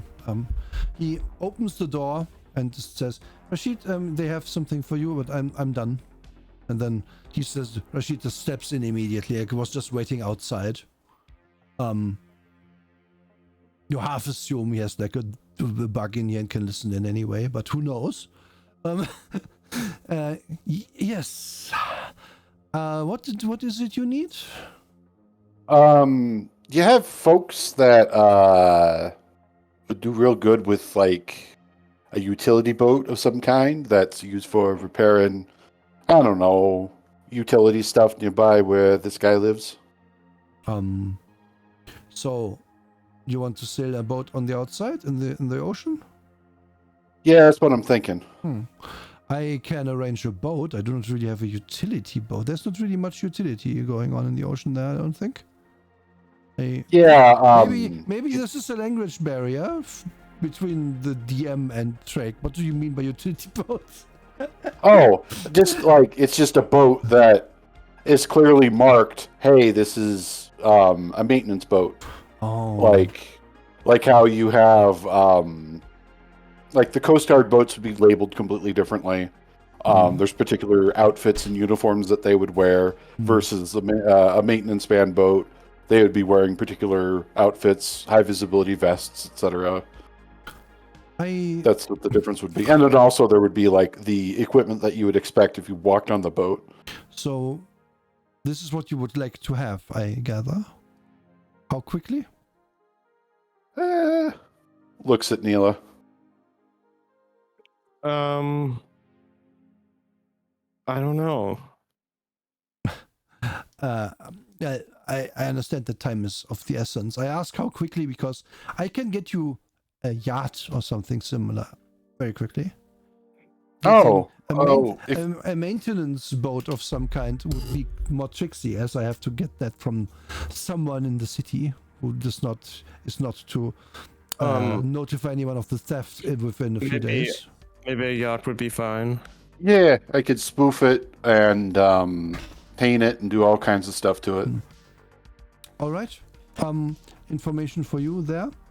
There is a security no boating area around the place, basically around here. So you can enter a boat through here, but you cannot, should not be in immediately at the ocean at the seawall, basically. But you can have a boat outside, and no one is going to really notice if you go in and out a little bit. Yeah. People sometimes just to do so and to get on their boat from their property. Oh, yeah. So if you just do it and like come in and leave basically quickly, people are not going to bat an eye so long as there has not been a reason to bat it. Yep. Perfect. Okay. I shall have a yacht for you within the hour, but we will not be able to board it here. We'll have to drive to a yacht harbor, basically. I should. All right. I will send over the particulars once the boat is usable. I just need like some paint, some mechanics tools, and a couple other things. And then I'll get my little friend here to help me. Pats Jules on the head. Not a problem. Not a problem. Everything will be ready within the hour. And I shall arrange that. And then he steps out of the thing. Hear him already starting talking very quickly in Arabic on the phone.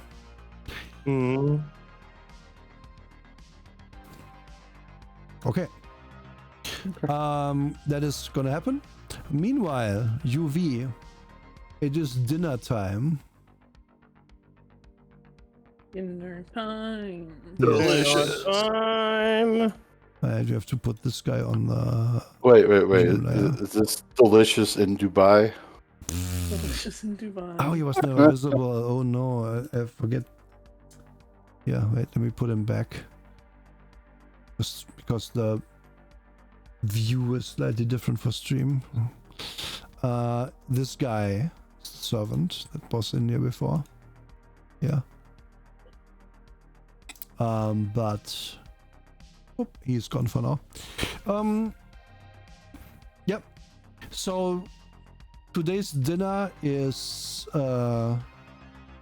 basically you look at it like, okay, I expected maybe an A and B menu, but this is a whole ass like buffet that they have prepared from what you can read on your tablet, UV. Dang. Like you get the information that it is ready as you were still like fiddling with the tablet, getting like the lay of the land basically. Right. Just then, there's a knock on your door. Hello? Hello. Can I come in, please? Is it a new voice or? It is a different one? voice, yeah. Yes. Okay. Give me a sec. I can't copy you. Oh yeah, because obviously the Roll20 never change. Like the menu hangs outside of the screen, so you can't copy. This is another man in a servant's uniform comes in. And he is like, excuse me, you are new, right? You are the lady who came in today? He is very obviously very nervous right now, this guy. Yes. Good. I have. There's something that's been forgotten. I will put very quickly into your bathroom. Please do not be alarmed. It is very delicate matter. and he goes into the bathroom, where he proceeds to do something for like a minute. He had like a little push cart with him, and then once he's done in there, he will come in and bow deeply and say, I apologize very much for the staff. It will not happen again. We did not expect your arrival this soon. It is really very regrettable. But I hope it was not an inconvenience, and I wish you a good dinner. And then he winks at you like slyly and leaves the room. Thank you. Yes, no need. Thank you all the same. Yeah, that happened. Okay. Yuvi's gonna go in the bathroom and Okay. see what... So you didn't even really have time to look into this place in detail yet, but it's very obviously that he stocked your women's products, which someone had apparently forgotten before. And looking into there and thinking, oh yeah, there's like all you could ever need, like even like some light painkillers and stuff like that is there, just in case you need them. And you find in between these things a tiny little earbud comlink. Finally. Yay!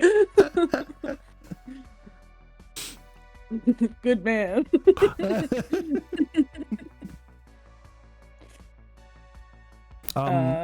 There's no instructions on it, but also only has one button, so... Yeah, Yuvi's gonna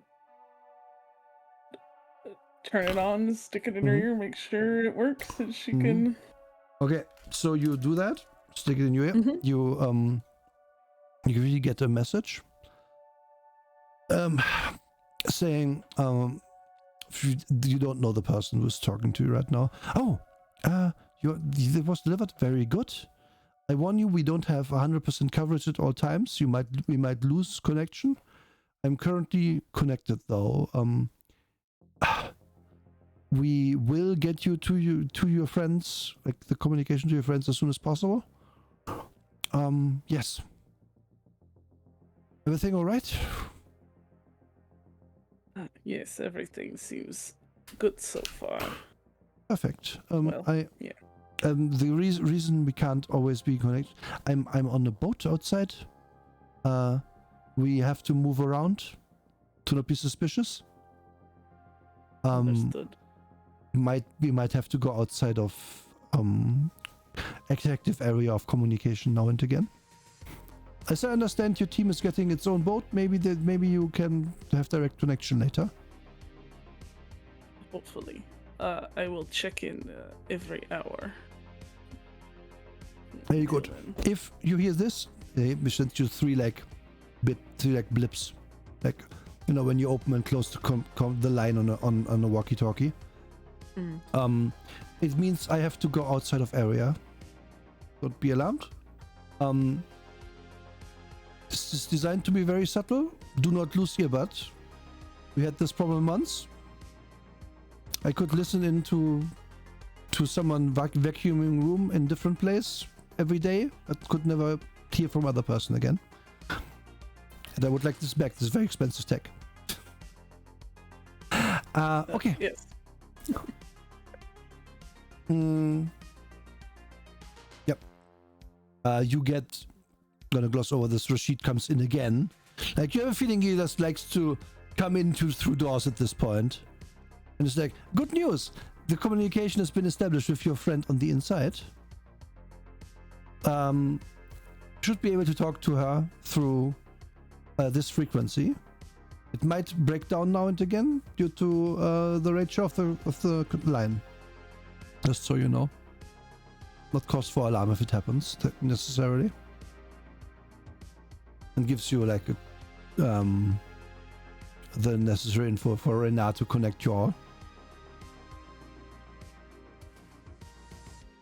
But yeah, UV, it's dinner time. Yeah. All right.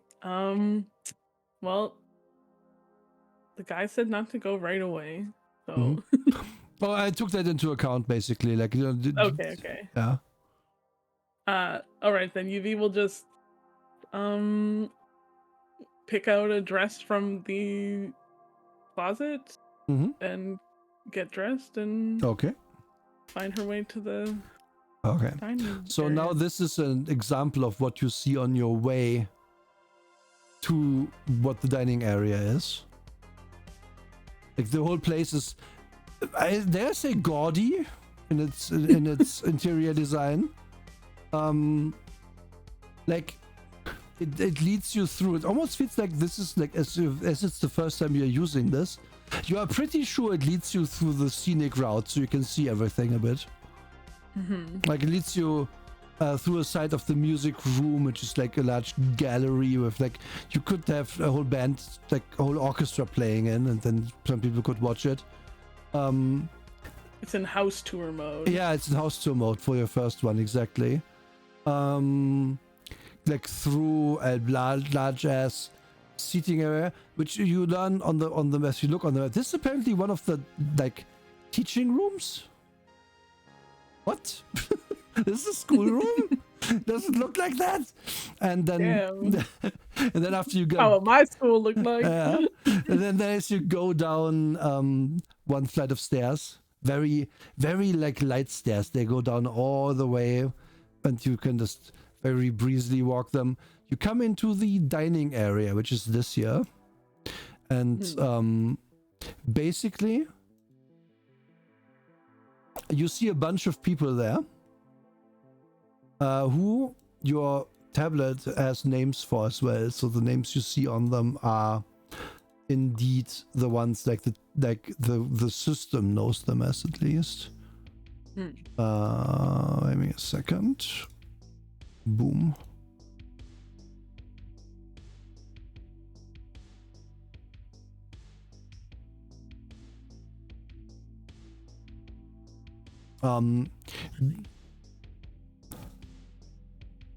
And the food, as you enter, the food smells very good. You hear some light conversation, but the room is kind of too big for these like 10 people. It's very much a case of yeah, we sure do have a lot more room than we need in this house.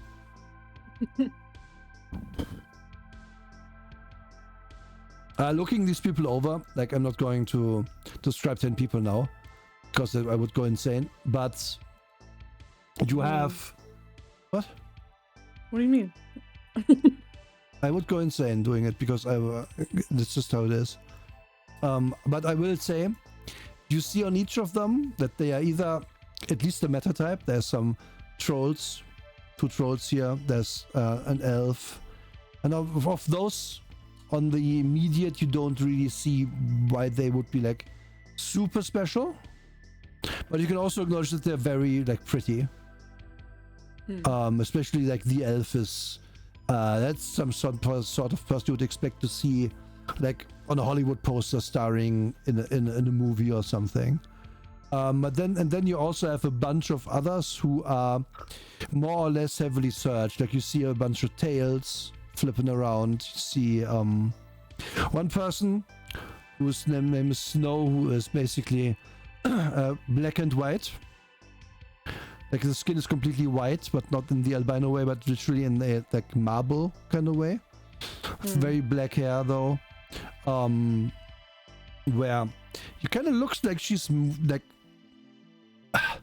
she looks like she's in 30 FPS, and you aren't sure why. It's kind of a fascinating effect though. You have like one person, blue skin, white hair, seems to be an orc, looks a bit masculine, but then also very like in the face area, but very well built in the body, the rest of the body, quite muscular, who seems to be a centaur. Because she has like, yeah, she has the horse door body. It took you a second to realize, because like the room is so big that it's hard to look over some of the dividers and such. Yeah, there's a bunch of people here who could be very interesting to talk to and get to know. I will describe them as you approach them, actually. in more detail. But that's just off of the immediate. And then again, the food smells fucking great. Like, you can tell it's real food. You can tell that the beef you're smelling is real beef, and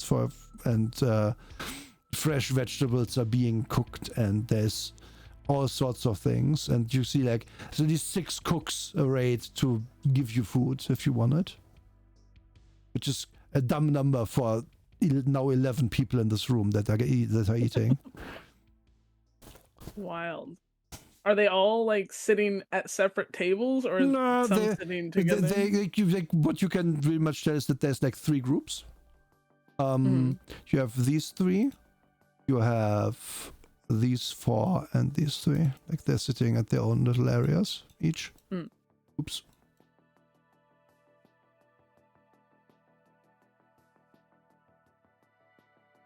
Like, not too far apart from each other that you couldn't like talk to each other if you wanted to. But they seem to have gravitated towards each other in this configuration. I feel like I'm in a cafeteria at high school. Yeah, you are. It's like that moment where you have to decide on which table you sit. It's like, oh god, what's my identity gonna be? Oh god. It's also hard to tell what their identity is. Like, you can't find the cool table because these people are all kind of cool looking. They're all cool. Oh no, am I the nerd? No! Oh no, I'm the nerd. I have to go eat alone in the bathroom. Get out of here, nerd. It's just like high school again. Nah.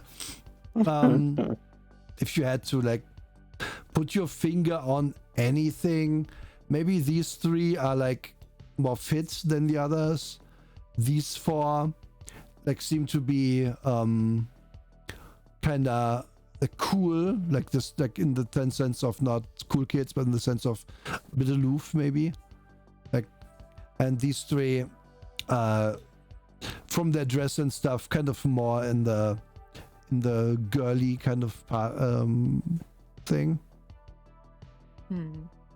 Like, that's just your very initial impression.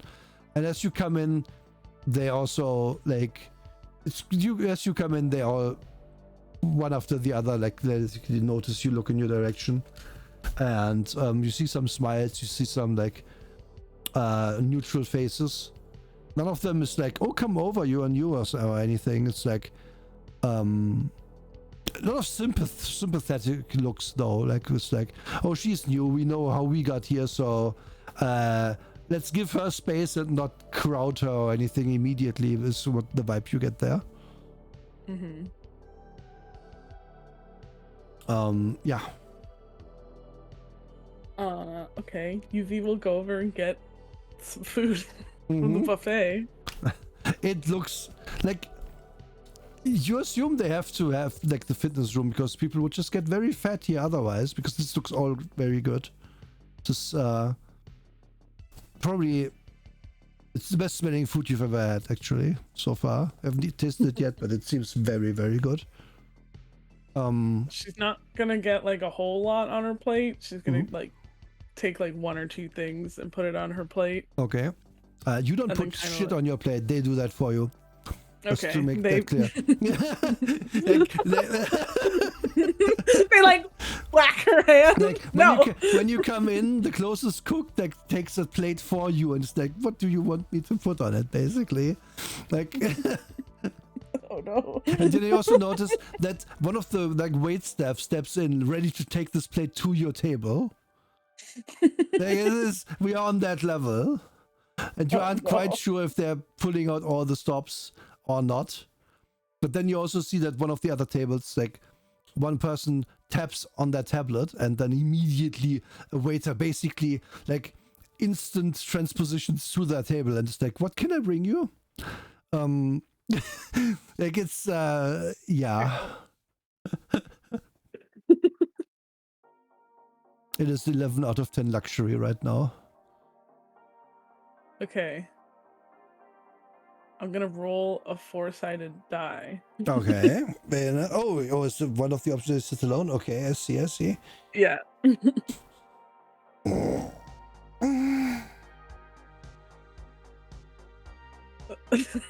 Okay. Yuvi's gonna go sit with the fit-looking people. Okay. Let me put you next to them then. Oh, you're smaller than them. Who knew? So tiny. Whee! There we go.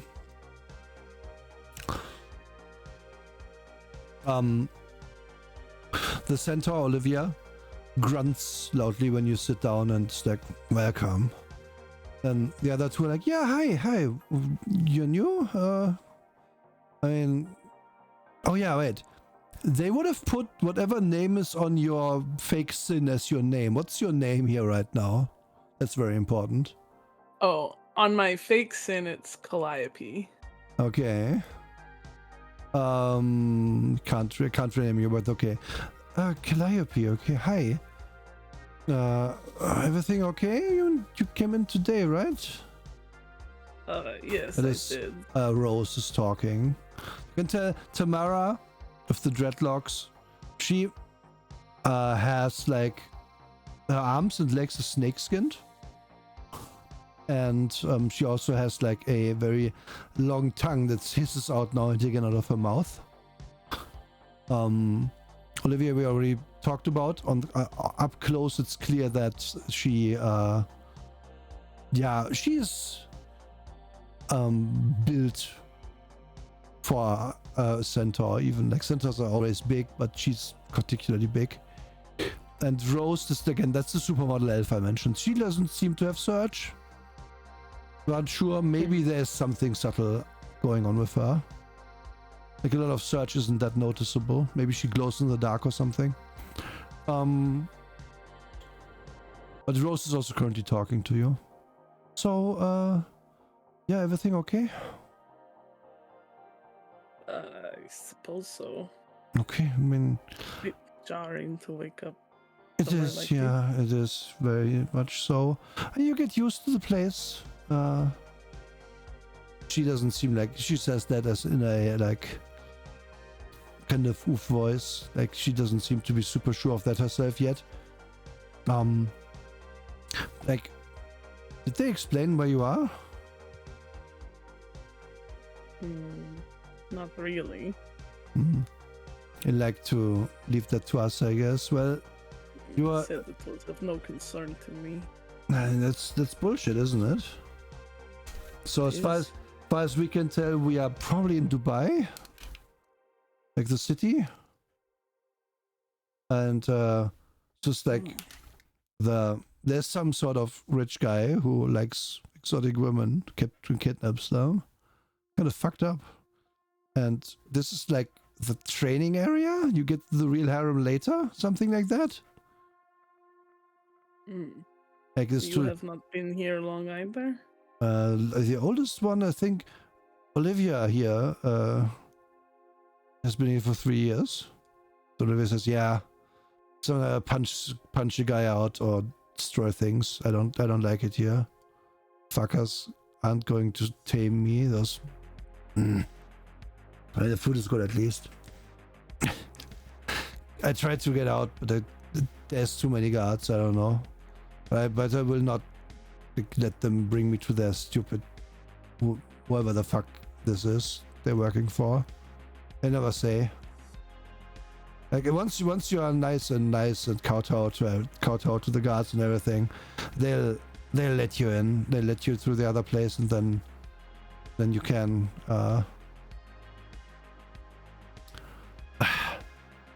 you probably get to know who it is. I don't know. I'm not in a hurry.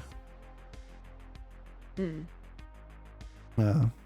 Rosa. So you have been in this restricted area all 3 years? Yeah, it's been... I mean, hey, it's pretty good living, honestly. It's fucking boring. Like... I used to do Urban Brawl, man. Need some action.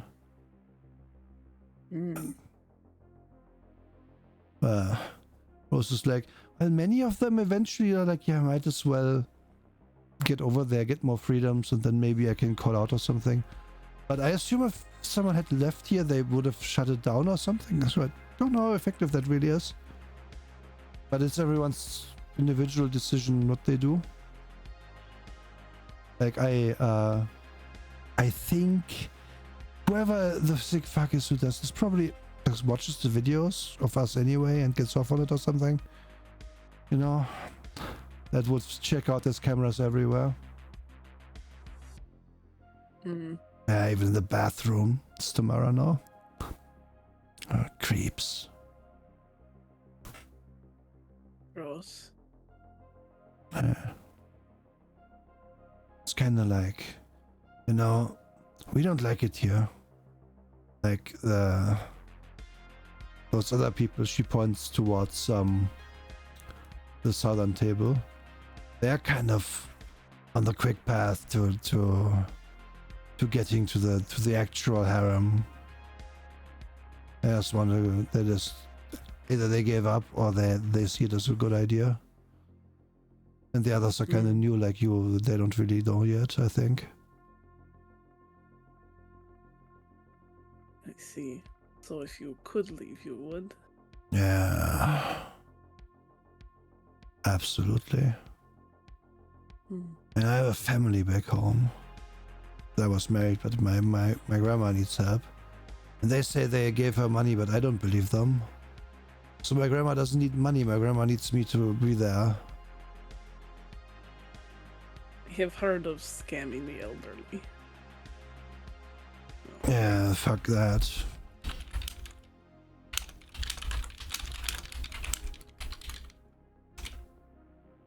So, is everybody in this room, all of the ones that are in this area? There's some more. A few more.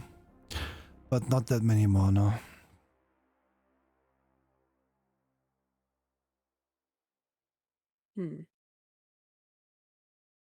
Like, they have a lot more, from what I've seen. Olivia talking again. Like, they bring in a few people a month. And then they eventually leave for the other place. So the other place is quite full. And I don't know if those people eventually get to go home.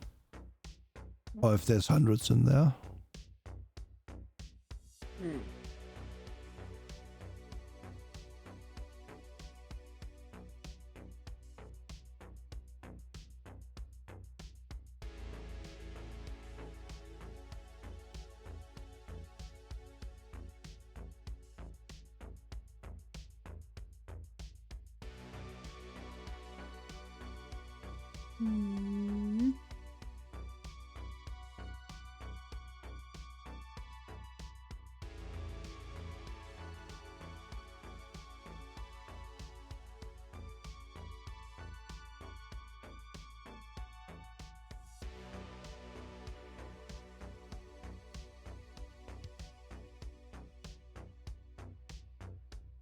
As to continue in a bit of silence, they resume talking about like movies, like kind of idly, like, oh, we watched it all together last. Did you watch this before? Oh, we should watch that together, kind of thing. And you can tell while they don't like it here, they also have developed very much a routine, which you guys do after a long time in a place. Yeah. Food is very, very good, as I said. No surprises there. If you have any wish, like a drink or anything, you just get that immediately. They have alcohol as well. Like, they don't seem to care about certain laws that should be in place. And then eventually Rose will say, so they will, just so you know, like what's gonna happen the next few days. They're going to give you some coursework, basically.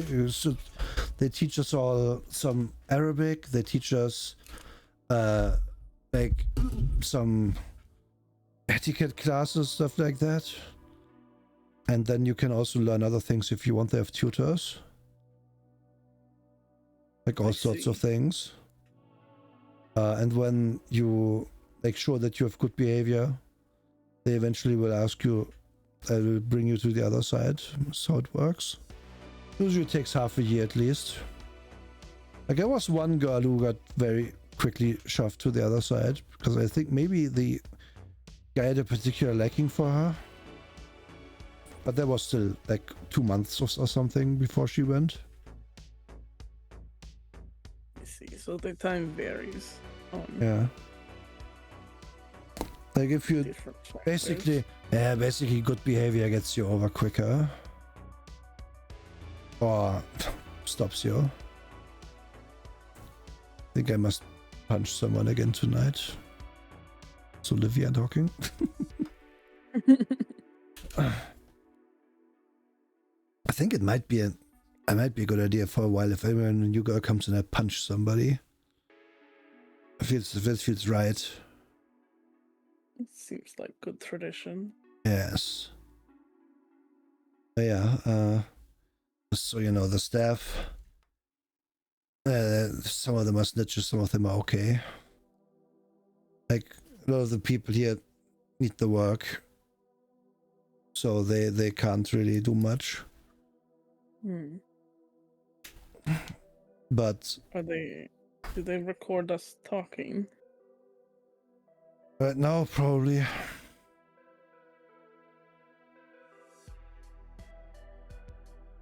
I don't know where all the devices are. And then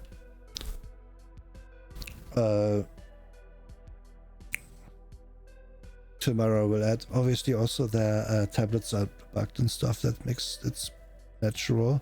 There's some places you can we figured out are probably okay to talk, like showers and so on. And they can't really listen in. I don't think most cameras have audio though. It's like they put it in rooms where they expect us to speak. That makes sense. So they do not expect us to speak in our bedrooms? Well, I have certainly said a lot of very bad things in my room, and I've never heard anything bad about it, but I have been reprimanded for saying such things in other places. So I couldn't tell you for sure. It's just my experience.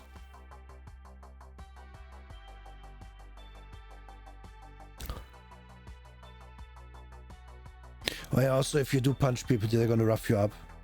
I don't care.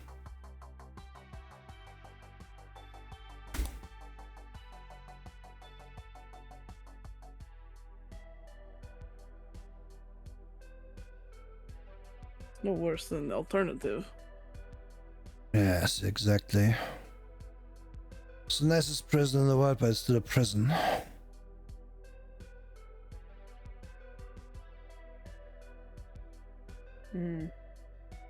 Yeah, no matter how much you dress it up.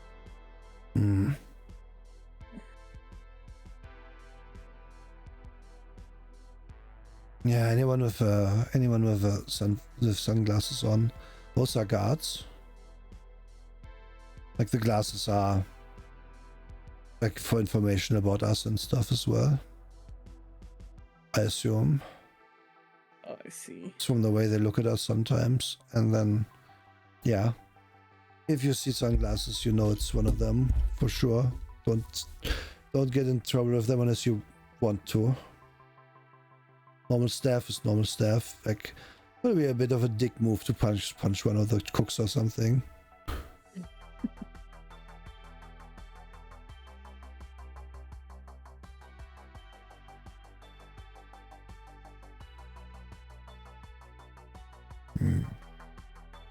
So, who are the other people that are here that are not in this room? There's one girl who just keeps to herself in a room. We don't really know much about her.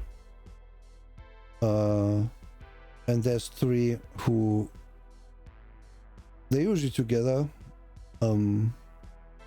They come in pretty late. They seem to have like the, you know, they're night active people, to call them.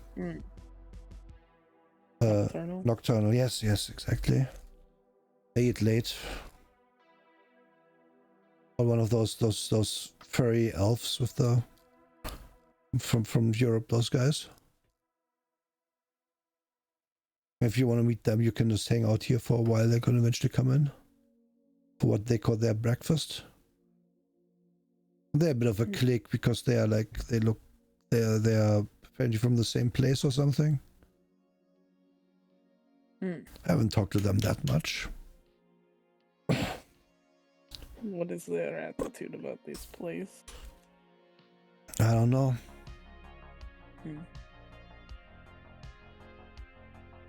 Yeah, and I've not talked to them that much. They I know the one who keeps to herself. She's also been here a long time. She probably doesn't like it.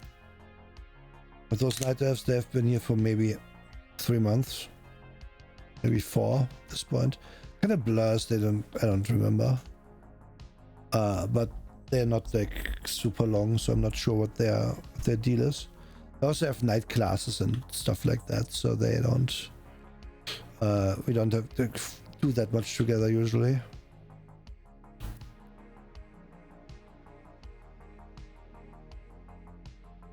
See.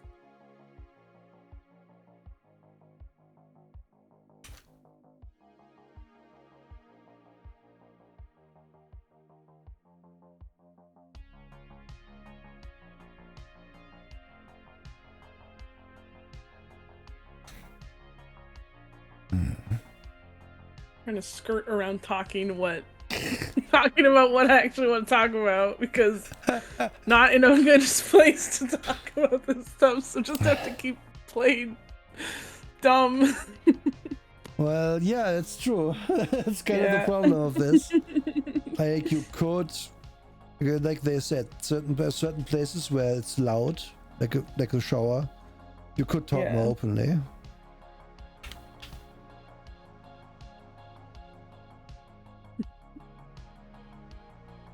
But then it's like even mentioning like let's go talk in the shower. Like I don't know. Maybe I'm overthinking it. Well, you did see that the pool is part of the place you could go to. And you would assume that has a shower attached in some capacity. Right. So maybe you could invite them to the pool or something. Yes. That's a good idea. Okay.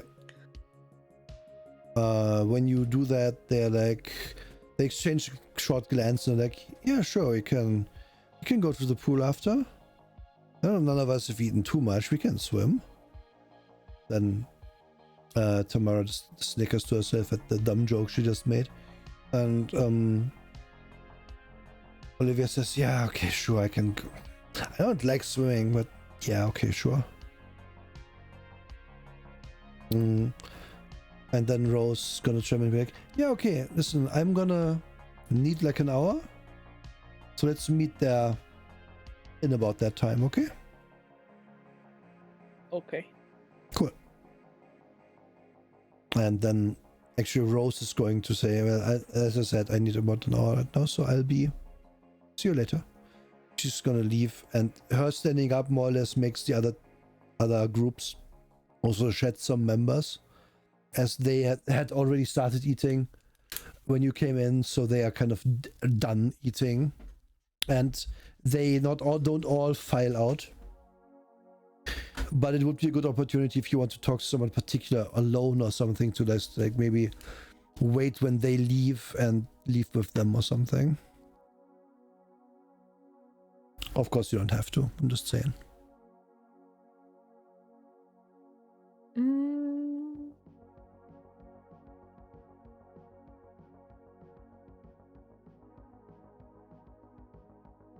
No, not right now.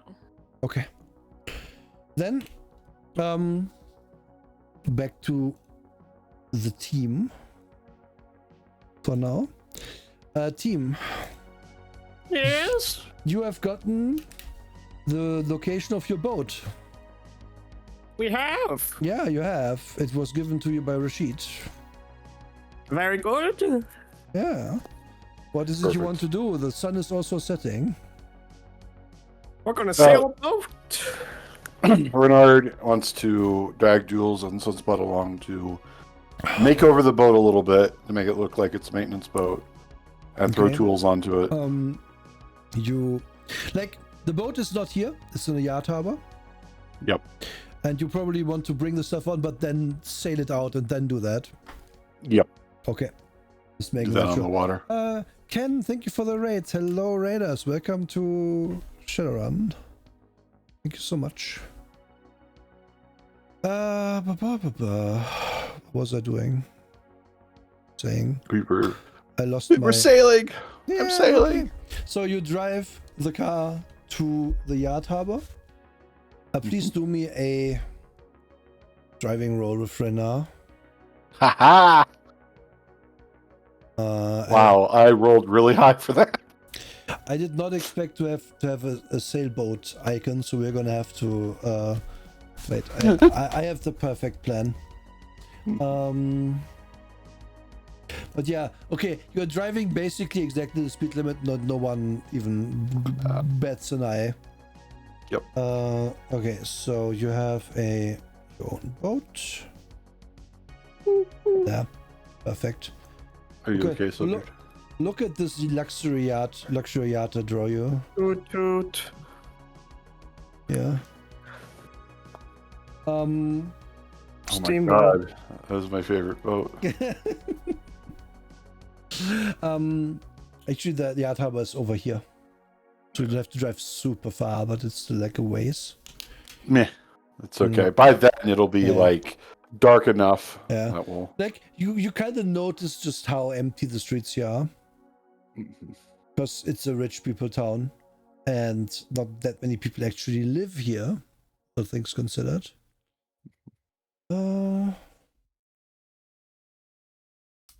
Yeah, the boat is a small luxury yacht, basically.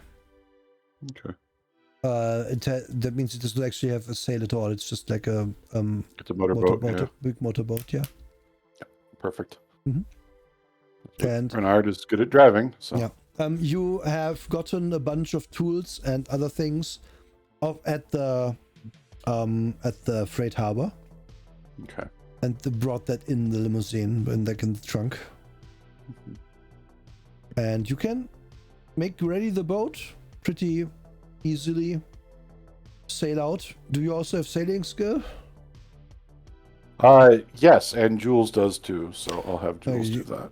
Jules He's a is little going pilot. to captain this. You put a little like a crate of mandarins, an empty crate of mandarins underneath the captain's wheel. As was tradition. Yes. Exactly. An entire crate of mandarins. Alright. So then- That sounds a bit unethical. why? It's because he's Why- a Marvel villain.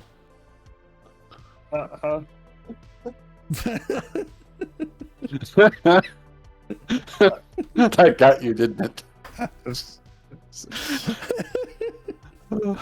Alright.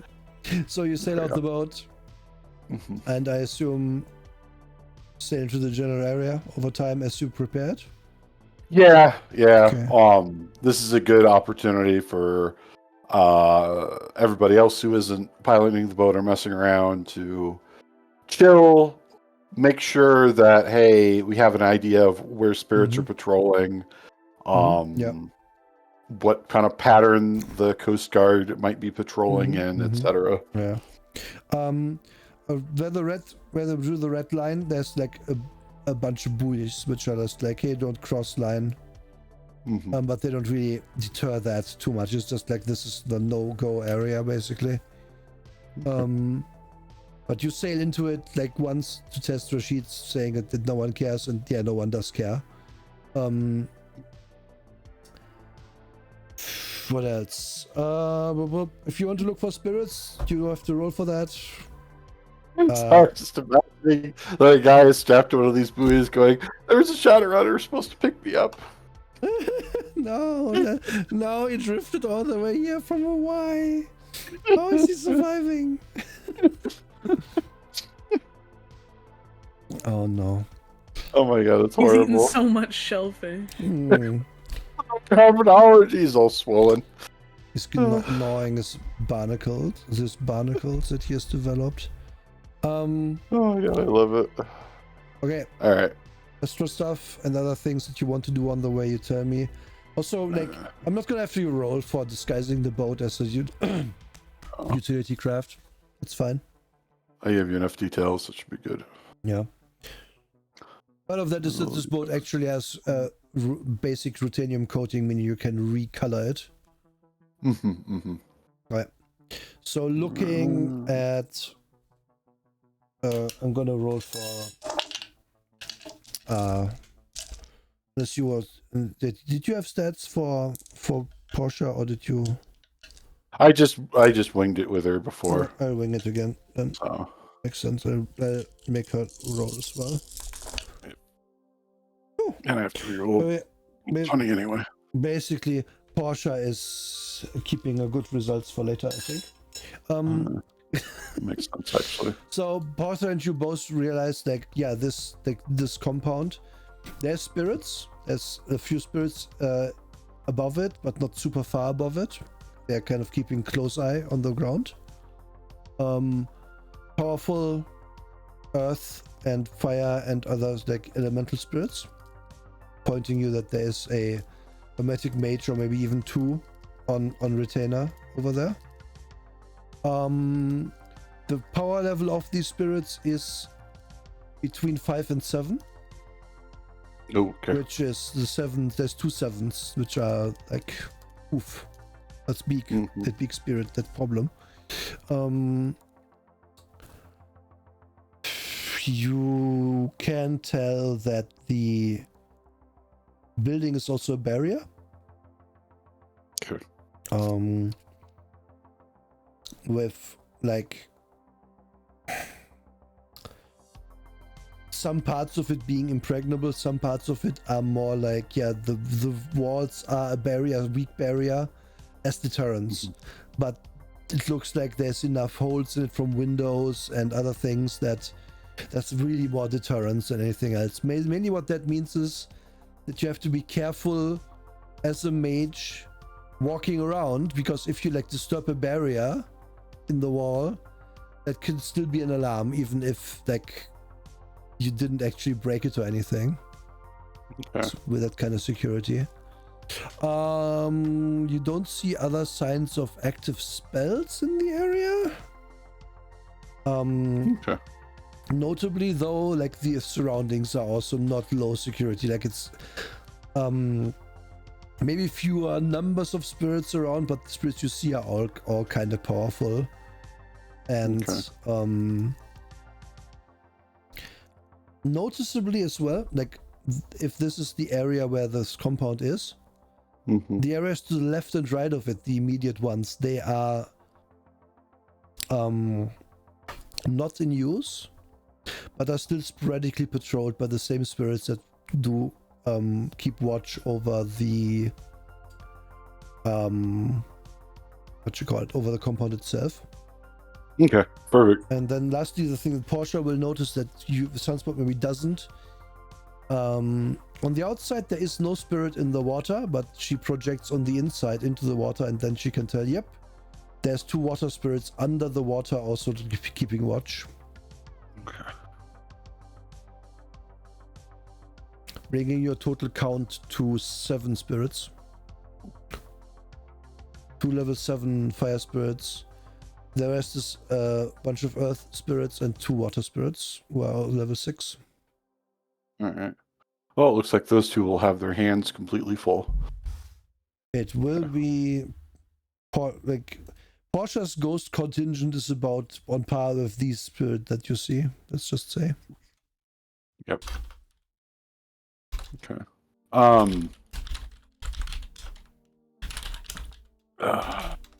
So other pointed questions.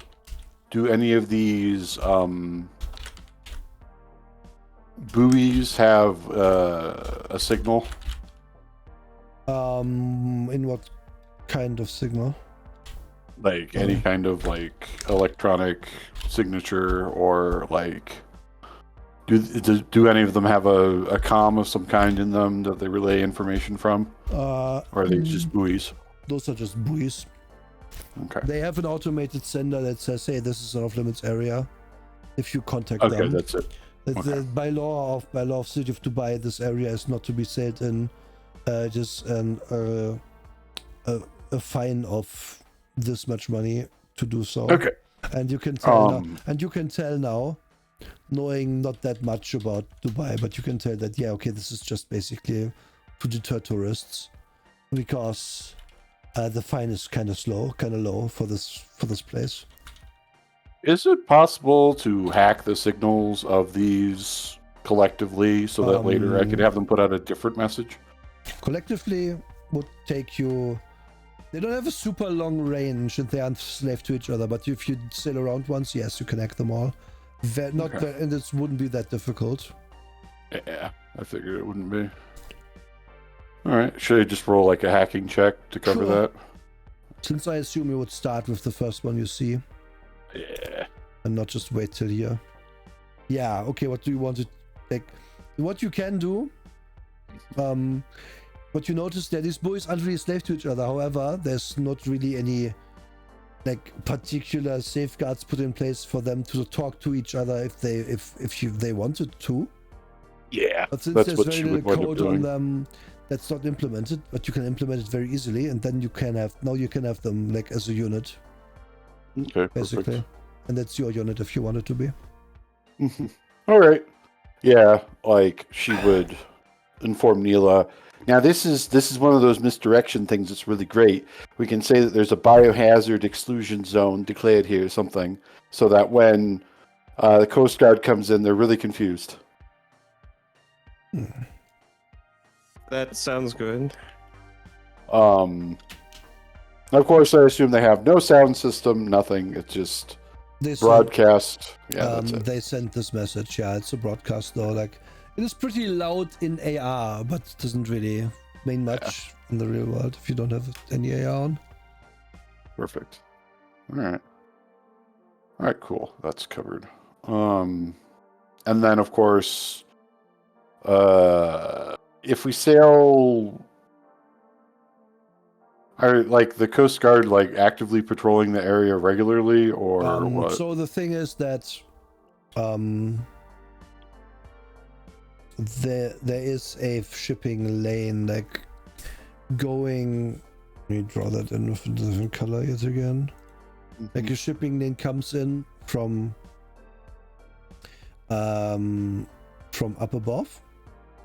Wait, this actually makes no sense. This is kind of like this photo is basically flipped, right? Because Dubai would be on like the coast would be on the right, but it doesn't.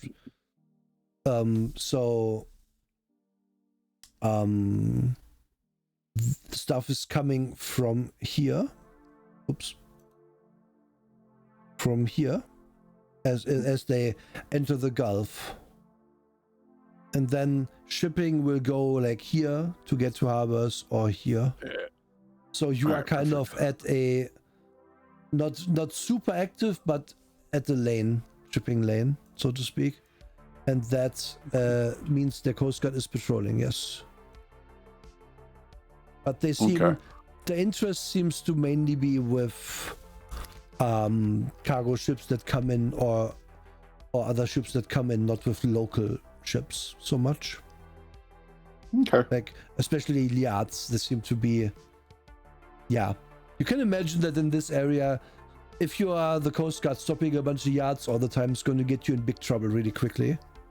Some rich fuck is throwing a tantrum every day. Then you get fired, so they probably leave these well alone. They don't have to have like orders to do different. Okay.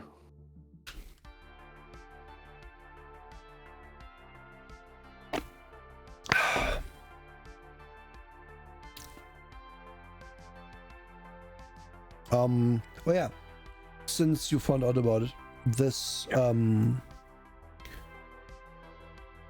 pump station that you were eyeing, you don't see magical security there in the slightest. Oh, perfect. All right. So here's my latest thought.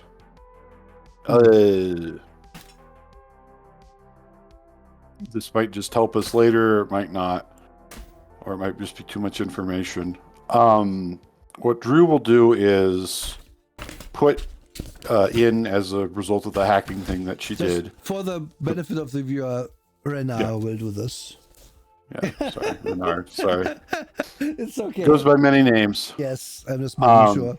Thank you. Renard will have the buoys let her know, or at least attempt to get information out or keep a log or something of everybody that they not necessarily handshake with, but what?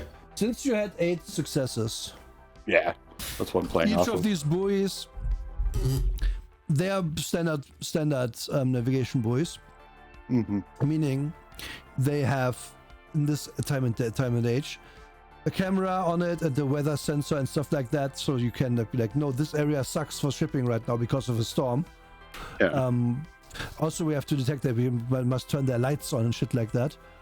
Yeah. You basically have full-on warning buoys here if you want them to be that, and they can also give you a camera build feed. It's not great. Like, it is a camera feed good enough to identify a boat at distance at night, basically. So it's yeah.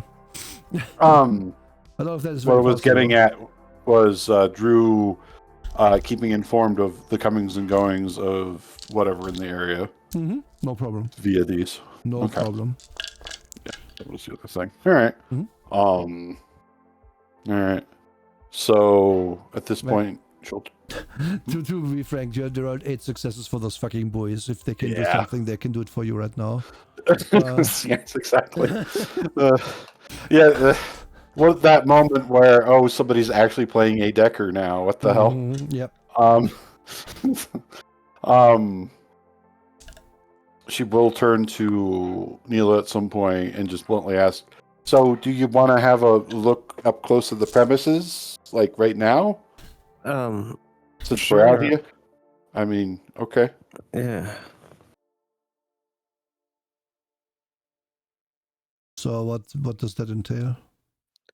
So, how you want us to do this, Neela? Do you want us to risk it for the biscuit all the way to there right now, or to that pumping place that's indicated here, or?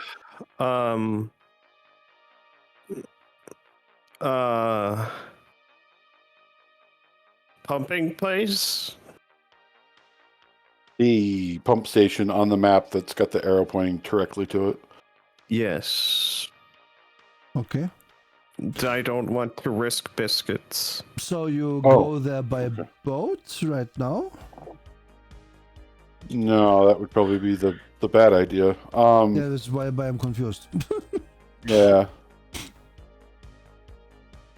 So you don't want to risk it? Okay. I'm asking. The DM is asking because I'm not sure what it means to risk it right now. To risk it would mean to cross the buoy line and be there for any length of time. Like, to be clear, the buoys will currently not tell anybody that you did that because they're yours. Yeah. So someone would have to notice visually that you are crossing. Oh yeah. I will flip a switch that mentions maintenance is in progress, and then just to take us there. Okay. So going inside the thing. Fuck, the boat is in 2 parts. I can't just do that. Yeah. You have to select all the boat, yes. Yeah. So what you end up finding is that the seawall here is a few meters high. And like, I'm gonna delete the blue because like the lines, because they are confusing. So we just gonna have the blue indicators here for the pumping houses. Yeah, that's perfect. This in current year is a bridge. In future year, it is also a wall. Yeah, it would have to be. The wall is kind of built out in a way where it's like, it's not straight down. That would be very bad. No, it's sloped. There's some wave breakers on it, so that the wall doesn't get like fucked up by the tides every time they come in and go out. It's a big construction. Lots of earth has been moved. You can get close to it, but Getting super close would require a piloting roll again because you can easily capsize your boat here on something you don't really see above the waterline too well. Mm-hmm.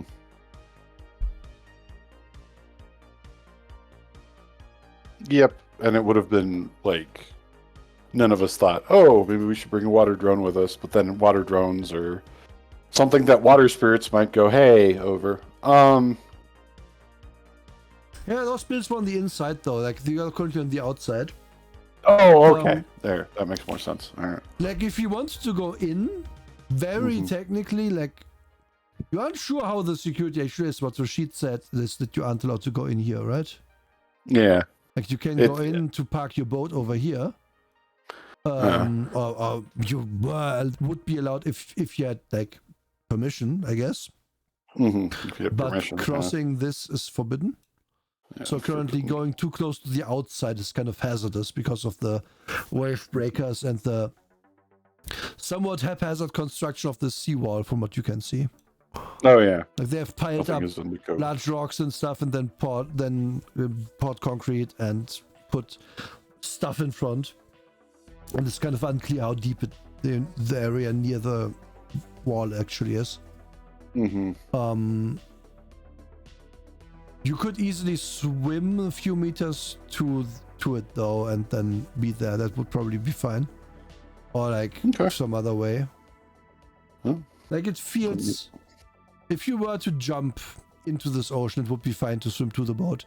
Getting from the boat onto like the wall seems a bit harder because the wall is just like several meters above the waterline. And yeah, we have an expert in climbing. It's true. Who is very strong, I hear. Who? And has gecko grip gloves. True. Yeah, I suppose I do. I mean, I don't know. What is Neela willing to do in this situation? What is Neela? Do you want me to climb the seawall? I mean, like, that's one of the ways in. And you have the ruthenium-lined camouflage suit and all that too, right? Yeah. Okay. Well, I mean, there you go. Do I have that with me? That could have gone with you in your luggage, yes. I think it's just the riot shield would have been questionable. Yeah, right? the riot shield would be questionable. And, oh yeah, I forgot to say this. I'm very sorry for that. While you couldn't bring your weapons, versions of your weapons have been provided to you. And you still have those. So basically, Mr. Rashid couldn't put your Seattle weapons on a plane, so he gave you Dubai weapons instead, which are statistically identical. That's perfect. In the case of Renard has a weapon focus, but Renard has a collapsible baton as a collapsible staff as a weapon focus. That would be... So I can look at something else. Yeah, that would be fine to have brought. That's not... Yeah, it would have passed muster. Yes. Yeah, I'm gonna climb then. Okay. I want to make sure. Where are you climbing? Is it where the pumping station is? Like because I want to like it's going to be where the boat is, but you could climb this wall at any place, obviously. I don't. I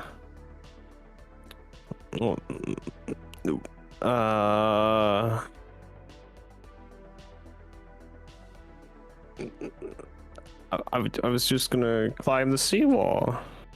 Yes, but this is a very long seawall. I want to know in what place you climb it. Is it near the actual objective? Is it at the pumping station? And that probably would be the two places that would come to mind. You could climb it other places. It's the pumping station. Okay. Okay.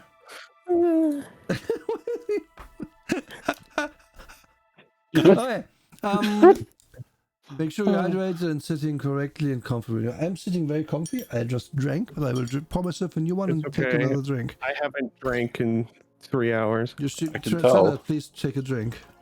Please take a drink. Please take a drink right now. Right. So Nila can swim. No problem. That's fine. Do me the climbing check to get up the wall. Okay, it says with gecko gloves, a character using them is treated as if they were performing assisted climbing. You go faster, basically, yeah. They don't work when wet, though. I'm sorry. Yes. Well, you can have them in a little baggie and take them out. Yeah, exactly. It's fine. They will work. They are Okay, so you want me Lotus to treated gecko gloves. No. roll athletics. That would be an athletic strength, yeah. Okay. Oh wait, no, that's athletics agility. No, athletic strength is tramming. Strength, not climb. Yeah, no, I rolled the wrong thing. I'm saying. Yeah, it's fine. Please reroll. Okay. There you go. Like, you swim there and then you climb up the wall faster than you swim there, basically. Wait, Renard is also going? Yeah, Renard will come with. Oh, okay.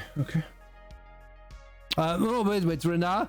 No, you don't have to edge that. I'm gonna say Renard struggles a little, and Nila just grabs her with one arm and climbs up this wall with 5 arms and 6. Not a big issue. Yes. Renard isn't exactly super heavy.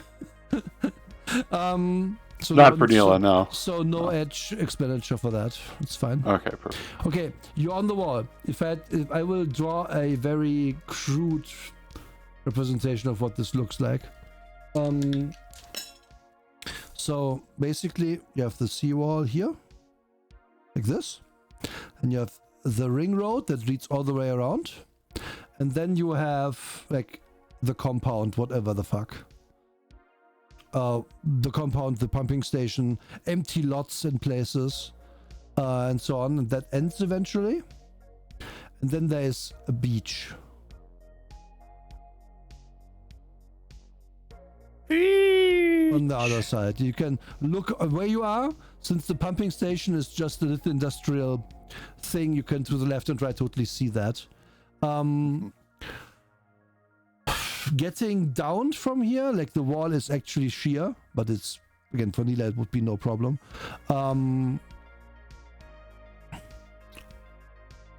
This is rated for high tides and what is it called when like flash floods and stuff. So the wall is several meters above the waterline.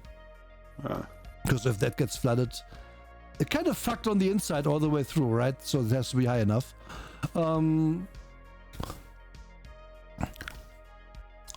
Importantly though, this climbing up here, it wouldn't get you into the compound necessarily. Okay. Because if you look over to there, I'm gonna draw that in instead of like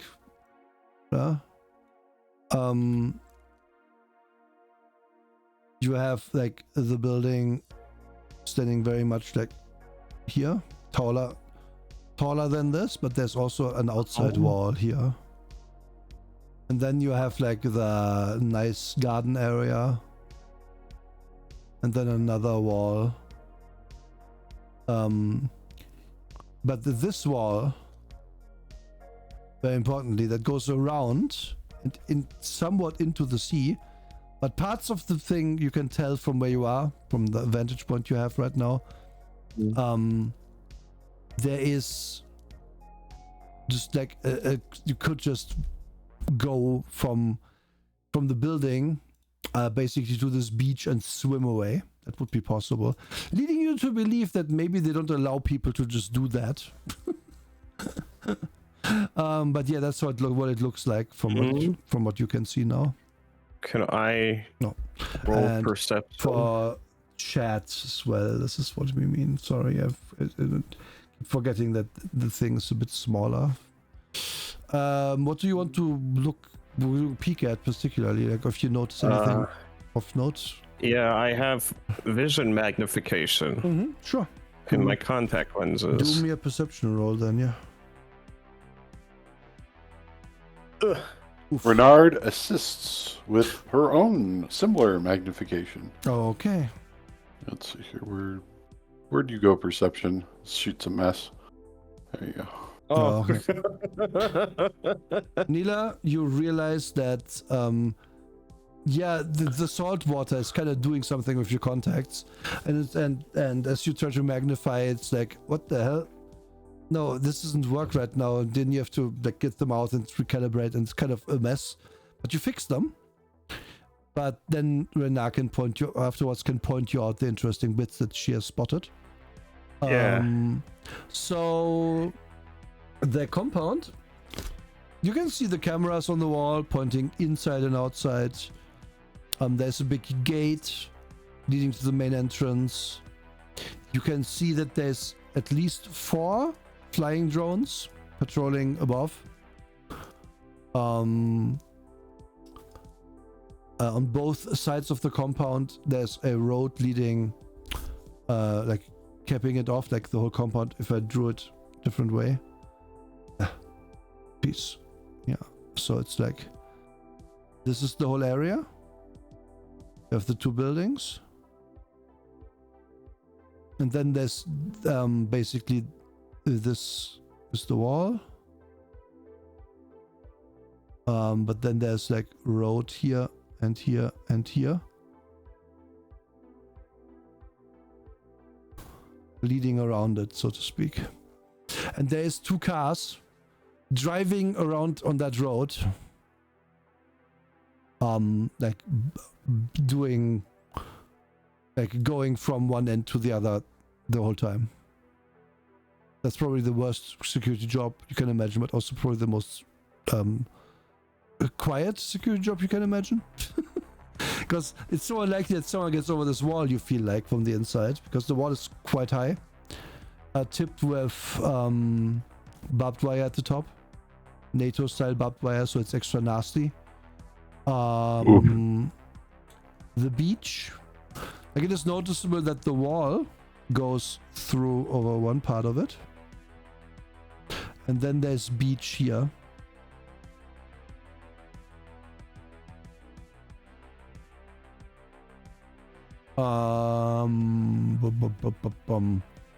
The pumping station, you don't see any security, it's just a building with lights out currently. There's just one like illuminated sign at the front, which you can't read from your angle, but probably says something about this being a pumping station. There's some side buildings that are arrayed like on the side, on this here side, and also here, which you think in a hotel that this used to be probably like the very special rooms, the villas, so to speak, the cool places. You're unsure as to their purpose in this now, but they are certainly there, and yeah. You don't see guards patrolling in the inside of the compound or the outside, except for those 2 cars. You don't see physical security other than the drones and the cameras. That's about all you can make out. Understood. Okay. Just to make also clear, these are very big buildings. Each of them has a hotel with hundreds of rooms, so it's very big. There's room in there for a lot of people, and the harem special. But most of the security and most of the action is going to be on the in these buildings, unless people want to go into the garden on purpose. It kind of, you get the impression that this is one of those places where there's a garden, yeah, but it is to show that we have money in this place. It's not really to use that much. Because like as it's now dark out, you also see the sprinklers are on. It's gonna take quite a bit of water to do it. Oh yeah, and one more thing, on here, on this side, I mentioned this building in our in the planning session that Chat didn't get to see. There is another pump station. Yep. On desalination plant that is apparently part of this compound. You see that.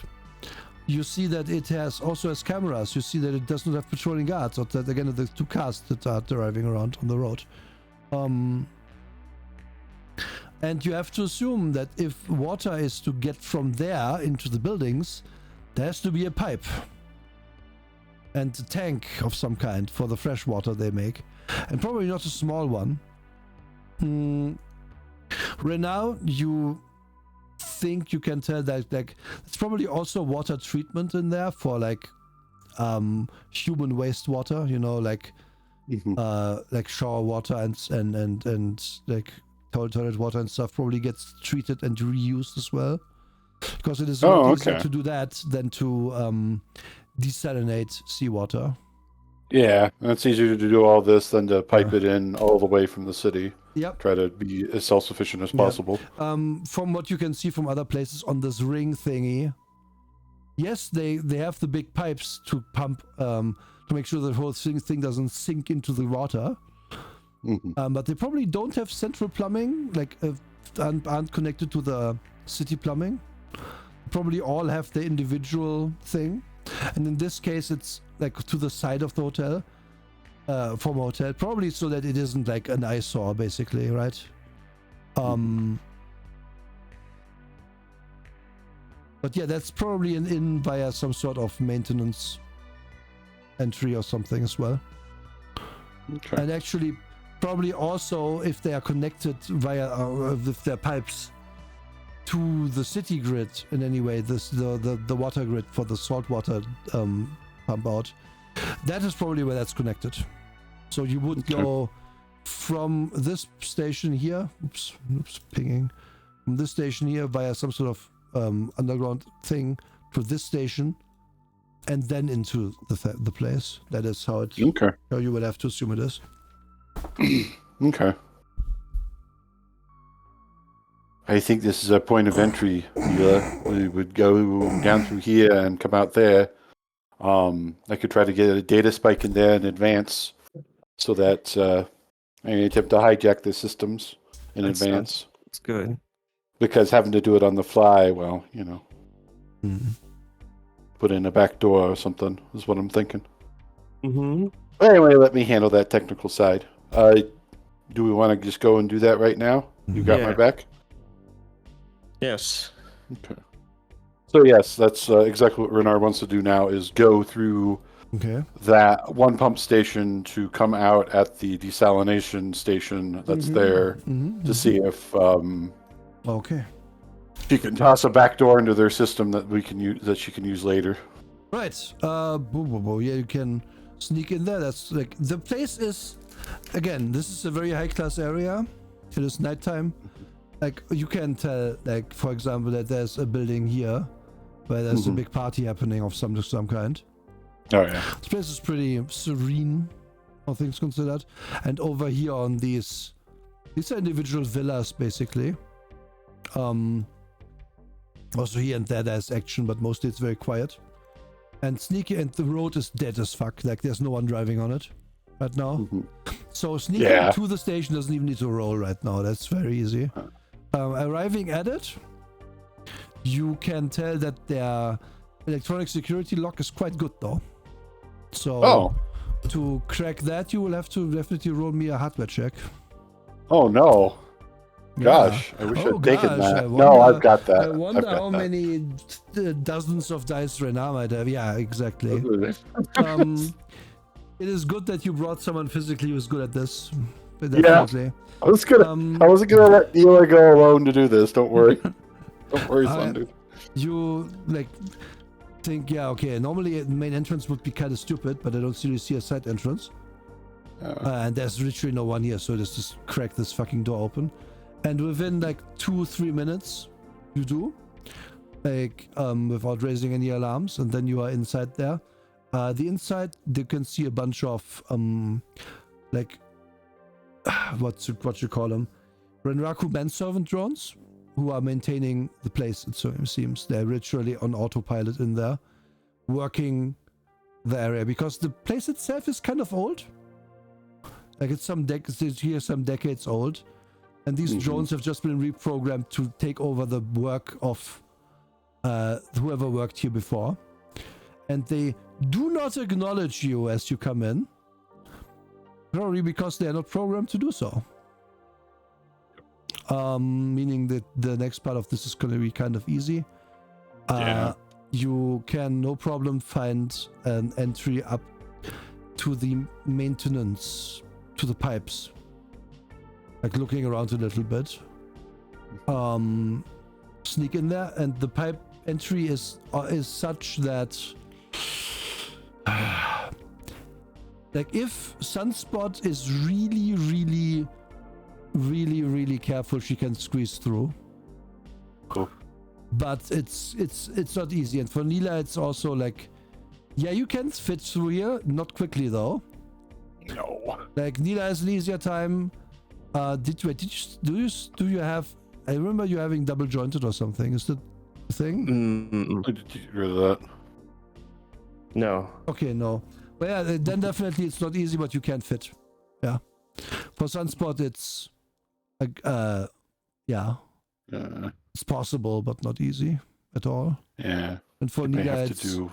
you shimmy a little bit in places because it's like, imagine like just going into a normal like sewer pipe, like I can imagine. yeah, it's not great, but you're like the water in here is clean. It's just salt water basically, so it's not that bad. Yeah. But also it's Not like bad. the pipe itself, you aren't inside, you are on the outside of it in a slightly larger area, but it's not that much larger. Yeah. So it kind of sucks.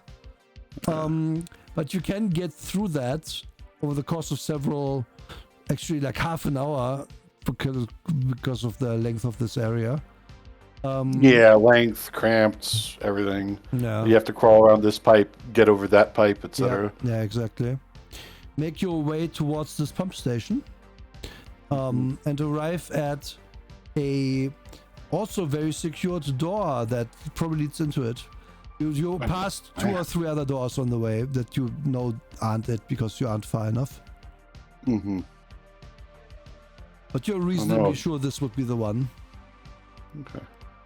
This ultra secure door that I'm going to make feel very insecure. Mm-hmm. Actually, roll again. Oh wow, yeah. Yeah, you can tell these are custom locks. These things expect biometrics from you. In particular, Okay. Yeah. fingerprint scanners is what they seem to be using. So it takes you a bit of extra time to get through that because you have to, you can't spoof them so easily, so you have to disconnect them and make the lock think that's fine.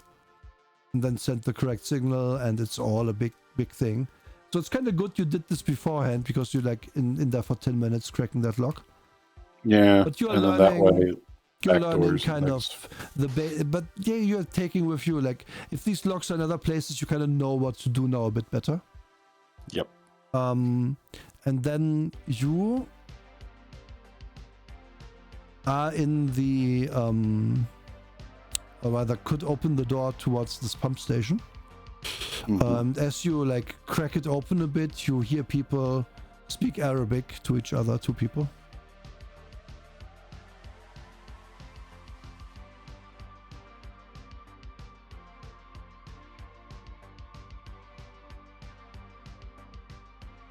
Renard immediately looks at Neela. Mm-hmm. What do you want to do about that? Or do you want to not do anything?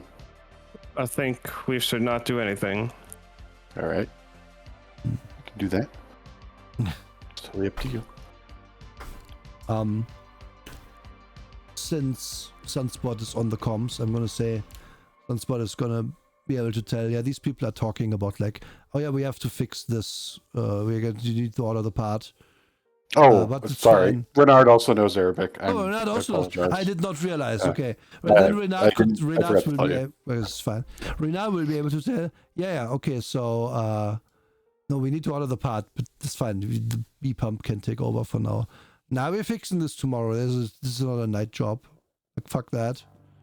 So just log the time for today. I would say it's a complex work. Yeah. Fine. Okay.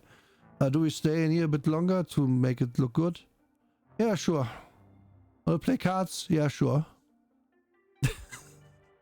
So it's two workers. Apparently something is broken and they are going to like milk it for extra money. That's what you're hearing. Renard actually describes it that exact way to Neela because it's exactly how she would describe it. They milked the clock in there. That's what's going on. They got something busted with the pump. Oh, okay. So, I don't know. What should we do? From what it sounds like, they want to maybe spend another hour or so in here. Right We now. could just wait an hour, play cards itself, and then wait for them to go. I mean, you got all night, and this is all about your sister, and I want to do this right. Okay, yeah. All right. Okay. She busts out the virtual card game that she has as an app on her comlink. Okay. Then, as you start playing Old Maid in the sewer, UV, what's going on in the compound? In the comment. It's about the time to go meet people in the showers. I think before she goes down to meet them, she's gonna try to get in contact with Neela and them through the comm link. Yeah, then you. So at this point, I must reveal one thing. Neela and Sunspot and everybody else is going to arrive in Dubai actually in 3 days, so you have a few days alone here.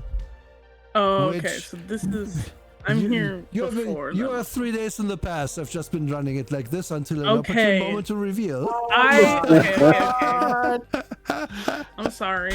I thought the 3 days was before when I was like still asleep, and then this was all happening at the same time, and I was like, oh god, it's all happening so fast. Yeah. I don't have to do anything. No. You get to do a lot of things. Don't worry, because I just wanted it to seem like it's concurrent, but no, actually, basically, Neela and the others are going to only arrive in 3 days, so you have some days in here. But I wanted to make a parallel setup today, and then next time we can play out your days basically before anything goes down. Okay. Because I'm sorry, I was misunderstanding what was happening. I did this on purpose to further confuse everyone. I'm sorry. Do you not have to be sorry? It's me. I did that. SMH. Like, you tried to time it close together, but it's obviously not possible to time that perfectly. Yeah. Yeah. Okay. So, yeah. That makes things easier. I was like, oh god, I have like a few hours. No. You have more time. Okay. Yeah. Okay, well then, in that case, Evie is just going to, I mean, the thing is, you don't know technically that you'll have 3 days, but I'll tell you, I told you this fair. Because it's fair. I guess she said she'd check in every hour, so she's just like checking the comm links to see if they're there. Or if the other person is there. Like you checked in one more time before food, and now you're back in your room, like picking out a swimsuit and checking in. And the person on the other side is like, hi, I just got word. Apparently your friends have gotten off the plane in India, so they'll be here in a few days. Understood. I can. Should I? No, I can't send you a message. Like, basically, I can tell you how far along they are when I get to know myself when you contact me. But the hourly thing is not like, no offense, but I'm going to sleep soon. Understood. Roger. I will wait till morning. Okay. Right. Okay. Wait, did I forget to upload the thing? Wait, give me 1 second. Actually, no, you don't. I say give me 1 second. We can keep doing while I find the picture. So, please.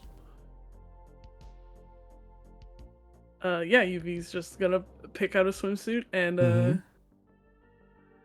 Okay. You know what? I'm making this bigger as we feel really more rooms for next time. head down to the Okay. So, upload happening. La la la. I love how slow this is. So, you find the indoor pool.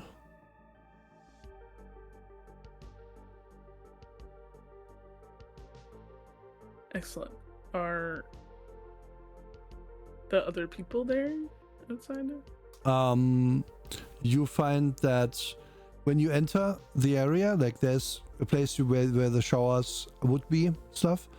You can see that. Oh yeah, did you dress already in your swimsuit, or do you plan to put that on here? I'm not sure. Has a swimsuit on and then like something over it right now. Okay, fair enough. You can see that no one is here currently, but you do hear the showers on the side, where it's also like a dressing area where people are. You definitely recognize 3 voices, and then you think you hear a 4th, who I'm not sure who that is yet. So essentially, as you go like past this looks like it's the outside, but it's actually just backlit walls. And then you go here, and then that's actually where the showers are and where you can dress. Oh, and there's like a lot of a place where people could have put their lock up their stuff as they go to the pool. But that's mostly been removed, and there's this little shelf so you could put things, but they are open. Yeah.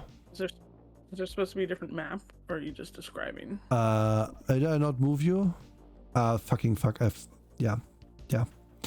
Thank you. I didn't do it. I tried. Okay, so like here's this backlit walls. Behind this is where actually the showers and stuff are. Yeah. And you enter it from like door over here. Okay. Cool. An overly gaudy pool once again.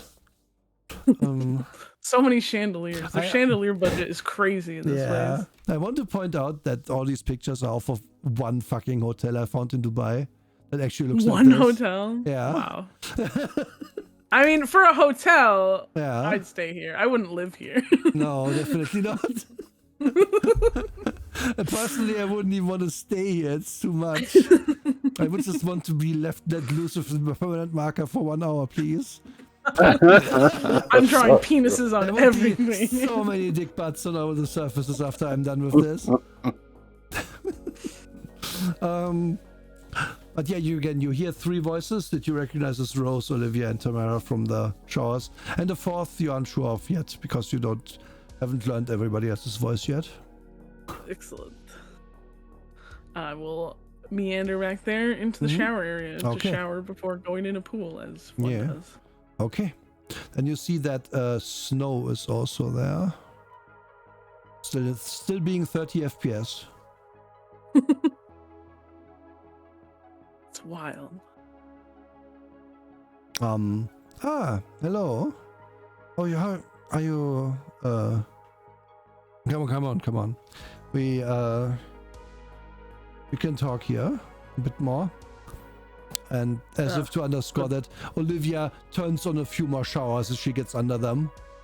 Like perfect excuse to have like 4 showers on because she's a big girl with the horse body. She says, I just shower, I'm not going in the pool. UV will kind of like eye the 4th one, like, and look at the other 3, like, is it Snow? She's cool. Okay. Yeah. Hi, I'm Snow. Hello, nice to meet you. Calliope. Hi. This place sucks. Yes, not great. I was 1 week from my finals at college when I was got kidnapped. You know what? Did I have to redo all that shit now? It's so fuck these people. Yeah. Get under the shower with them, and now like with all of them on, like you do notice that yes, there is still a camera in here. Yeah. Like they're still looking, but there's no way if you talk silently near each other that they can like make that out. Yeah. So Yuvi's just gonna like look like she's showering casually and like face the wall and then like be like, listen. Right, there's one clarification. You have the body control at that power, right? Was that a thing? Right? Kinetic? Kinesis or whatever it is? Yeah. Yes. Yeah, yes. so that's for the benefit of the viewers to explain.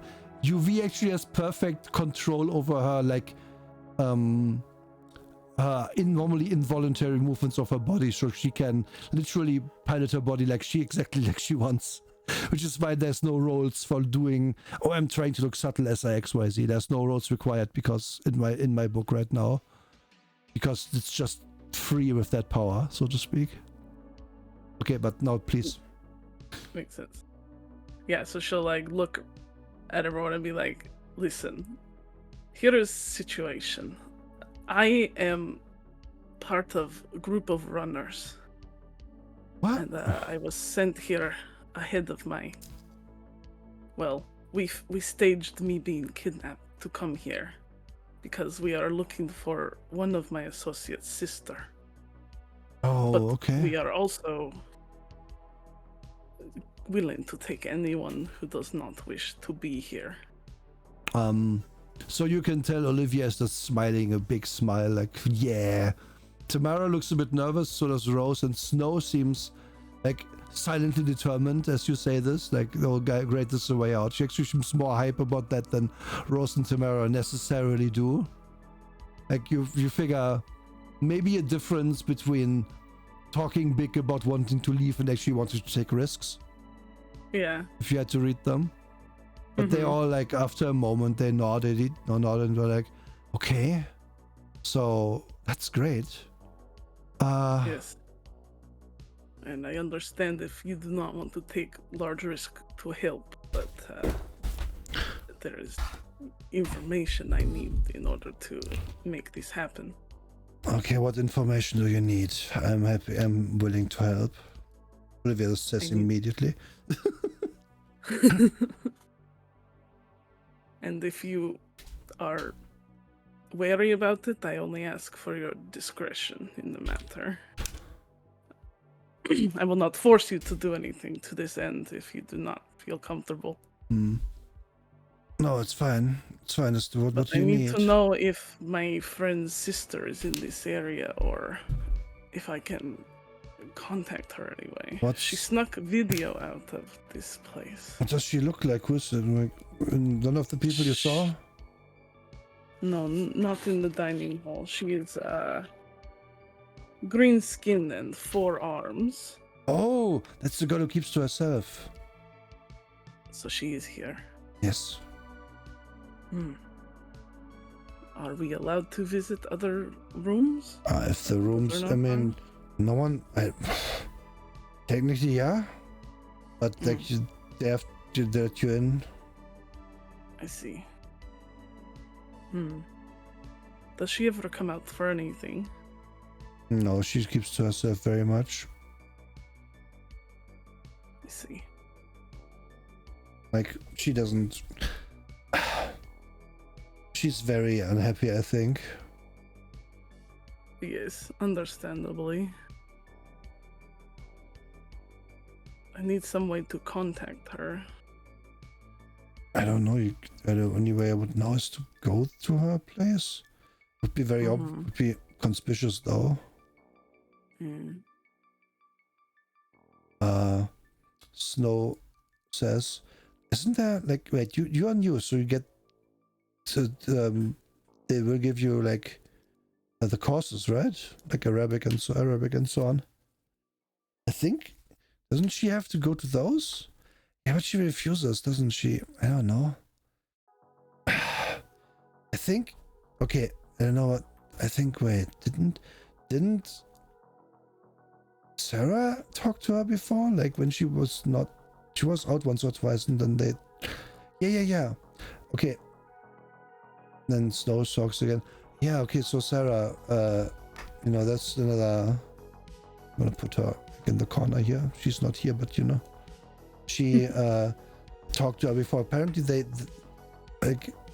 were both in bands before and they bonded over that a bit. Maybe she can get her to meet. Like, she's also keeps to herself a little bit more, but she will come out to eat and stuff.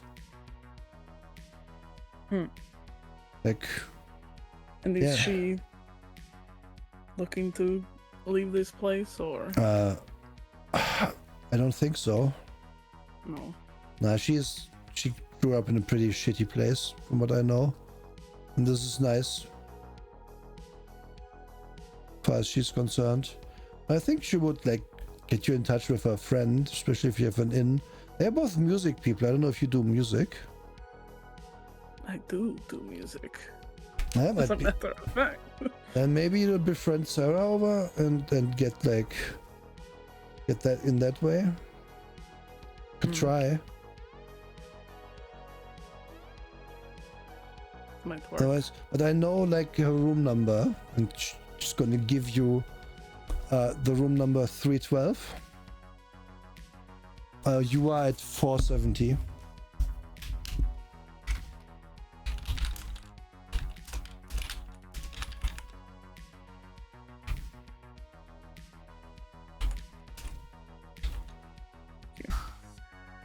That's Neela's sister's room, right? 312 is Nina's sister's room, yes. 312. Yeah. Yeah. Okay. That was Tamara. I have a very good memory for numbers. And she asked me once where that room is again. I told her to look at the tablet and she didn't want to. I said, I don't know where it is, just know the numbers, kind of thing. She, I don't know. Again, she didn't seem happy at all. So, but think someone's helping her and us, yeah.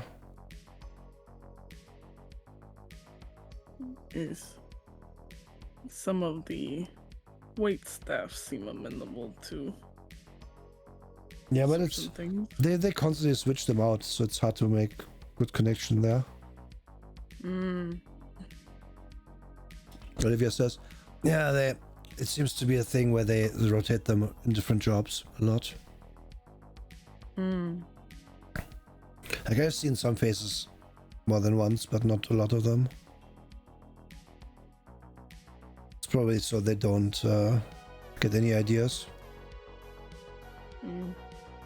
Cannot form bond with people you do not see more Yes. than once. Yes, exactly.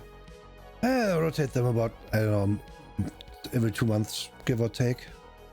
But yeah, like make sure they don't stay with anyone too long.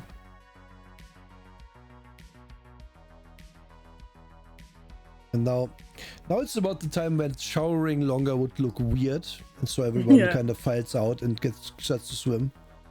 Olivia is just gonna lie on a big, what do you call those Roman things?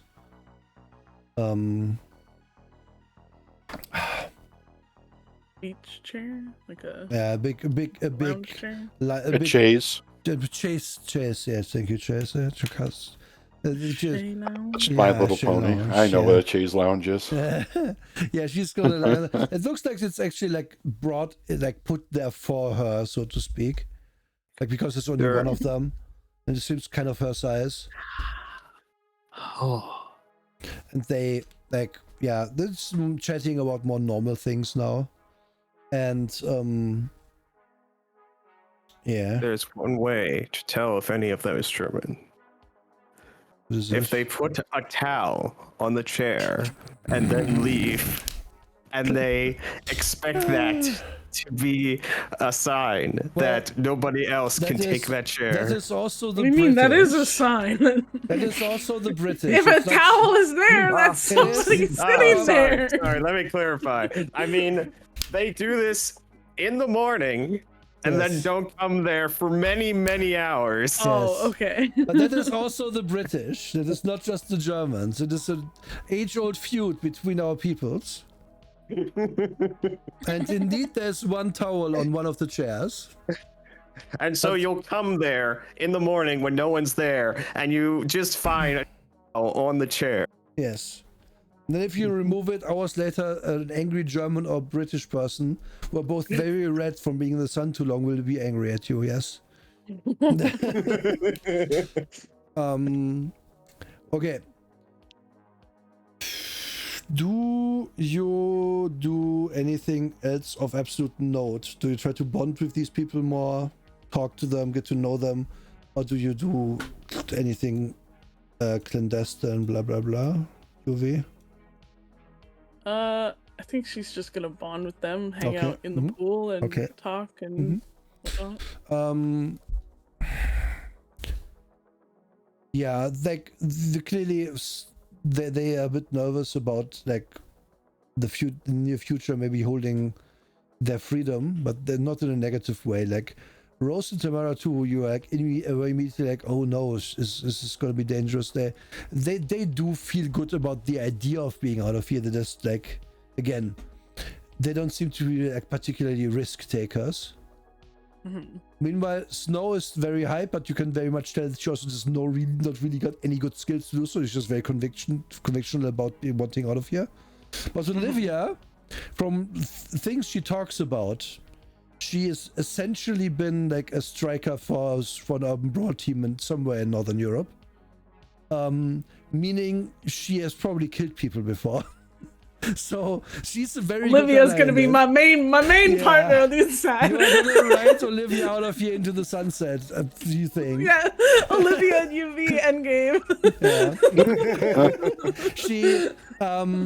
She talks to you like starts talking to you about like guns and stuff and how she used to be a really good striker because normally the strikers need like their bikes, but she doesn't need a bike. She's as quick as a bike in brawl, and so she can go places a bike just can't and stuff like that, and shooting the shit a bit about that. Like she isn't a full-on runner, but only because she was very good. She could be. She's not a full-on runner because she was very good at her like sporting job, so to speak. And if you're that, you don't have to Shadowrun. You can just be a brawl specialist. She also lets loose slip that one more person named Valerie is also a former runner. But Valerie is kind of...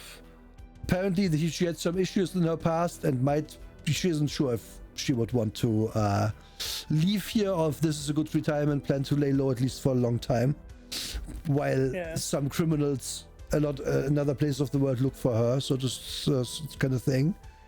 Beyond that, they aren't sure who else might be amenable to getting out.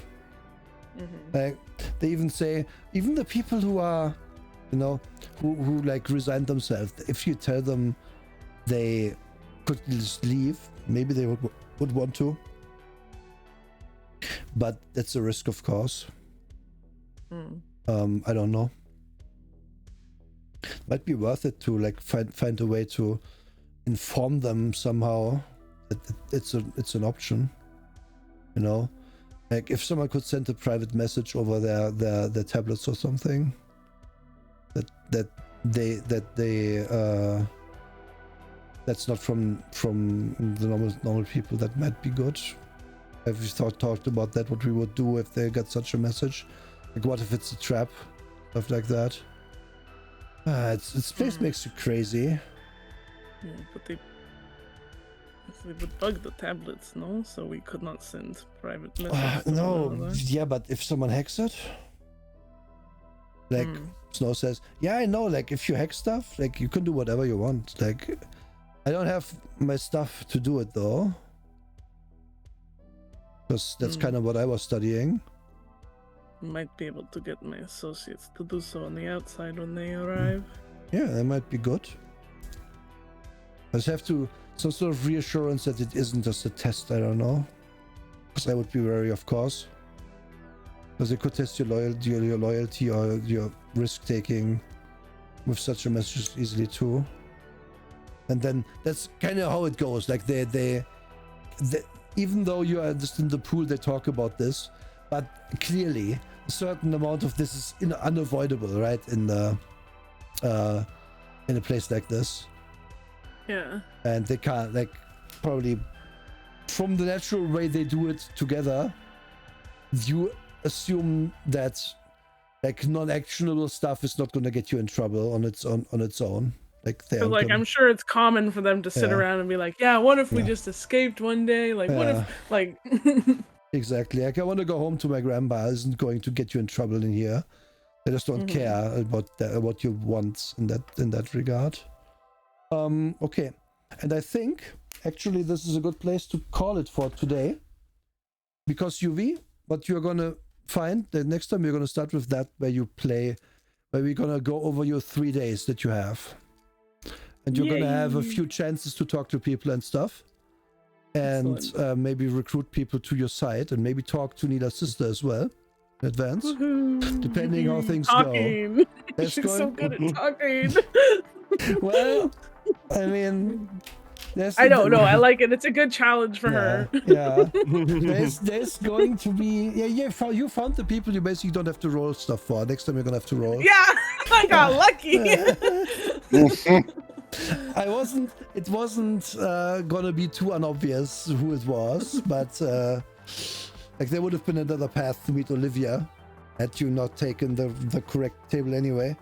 But yeah, I wanted you to get like the lay of the land this time, but next time it's gonna be a bit more risky to do things, just to be clear.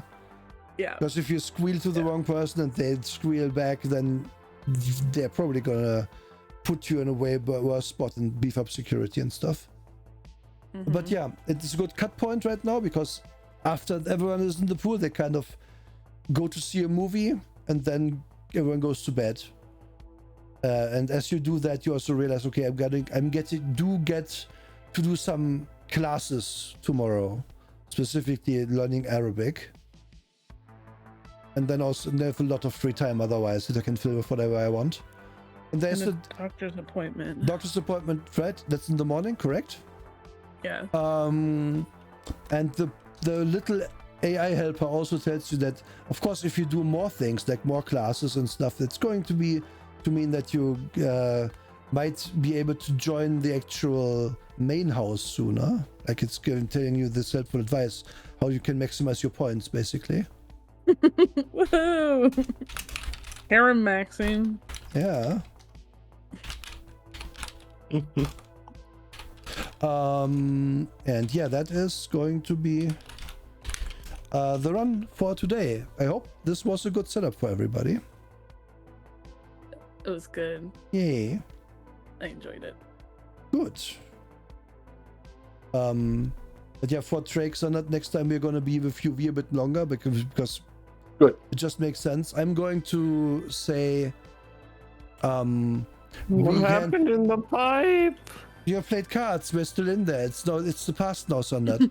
The point I want to make for next time is, since stuff is going to be played out in the session in real time, and you might have questions about things that we would relay you later. We can jump out of active talk, out of RP, periodically to talk about security stuff you might have questions of and so on that we might find out. Like I'm envisioning it as a bit of a hybrid thing where after a scene it's like, hey Drake, Sonat, is there anything you would want to like think pertinent here that you might ask or that UV might tell L, stuff like that. I haven't tested that out really, but yeah, I want today this was the best way I could think of to have today not just be L, basically, because I wanted there to be some time in the place before you roll in with the guns. Oh yeah. So this is now basically we did one half. Next half is not going to be like, yeah, we're going to have some chances, but it's not going to be a whole session of just UV, basically maybe half. Anyway, anything to plug, everybody? No. Okay. I mean, I'm streaming on the weekend, but I'm gelatin. No. You did good today, Sandad. You didn't fuck up anyway. Yeah, good. See? You didn't fuck up anything. You kept saying you would, but you didn't. Yeah, I think Nila is very much very high stress that if she were to be startled right now, she would just punch somebody out of like reflex. And I think that's very normal. I think that's I'm the one at risk of fucking everything up. Yeah, you can't even be punched by Nila for it. Best of both worlds. Yeah. His face is through the wall. I must do one thing I found funny when I set the screen up just now, which is this. It'll take a second to show up on stream.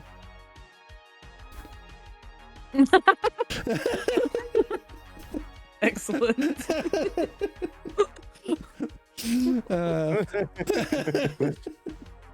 It fits perfectly. Yeah.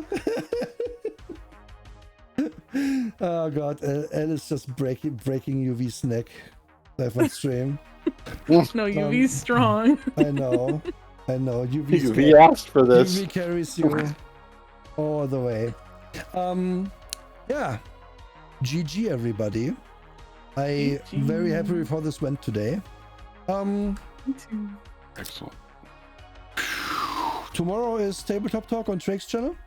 We are doing a Boot Hill, and more importantly, we're doing a quick re-review of it because we already did one before.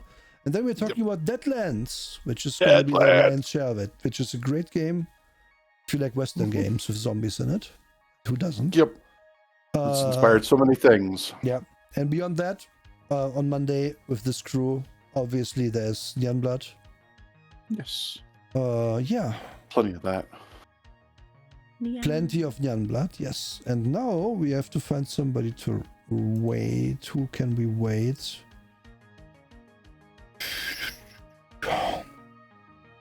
Oh yeah, I must check if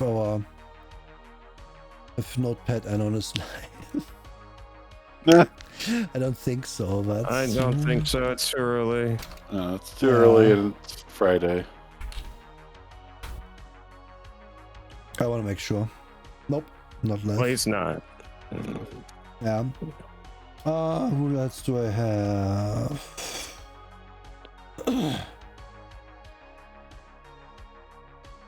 Oh, Blast from the Past. I think I know we want to raid. Just do a quick check. No, yeah, we are gonna raid a particular person I haven't raided in a long time. And honestly, not sure as to their current whereabouts in the world, but I'm very happy to see them stream. I think her at this point. I'm not quite sure. Checking.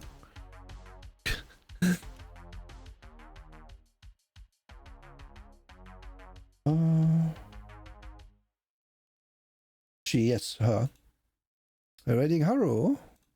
It's just someone. If you're an OG Nora fan, you might remember Haro Hayes. Yep. Yeah, Haro is streaming, and Haro's gonna get a big weight. So okay, everybody. See you tomorrow for Tabletop Talk. It's on Drake's channel, as I said. Watch the end. Play games on the weekend. Elle, do you have anything? No.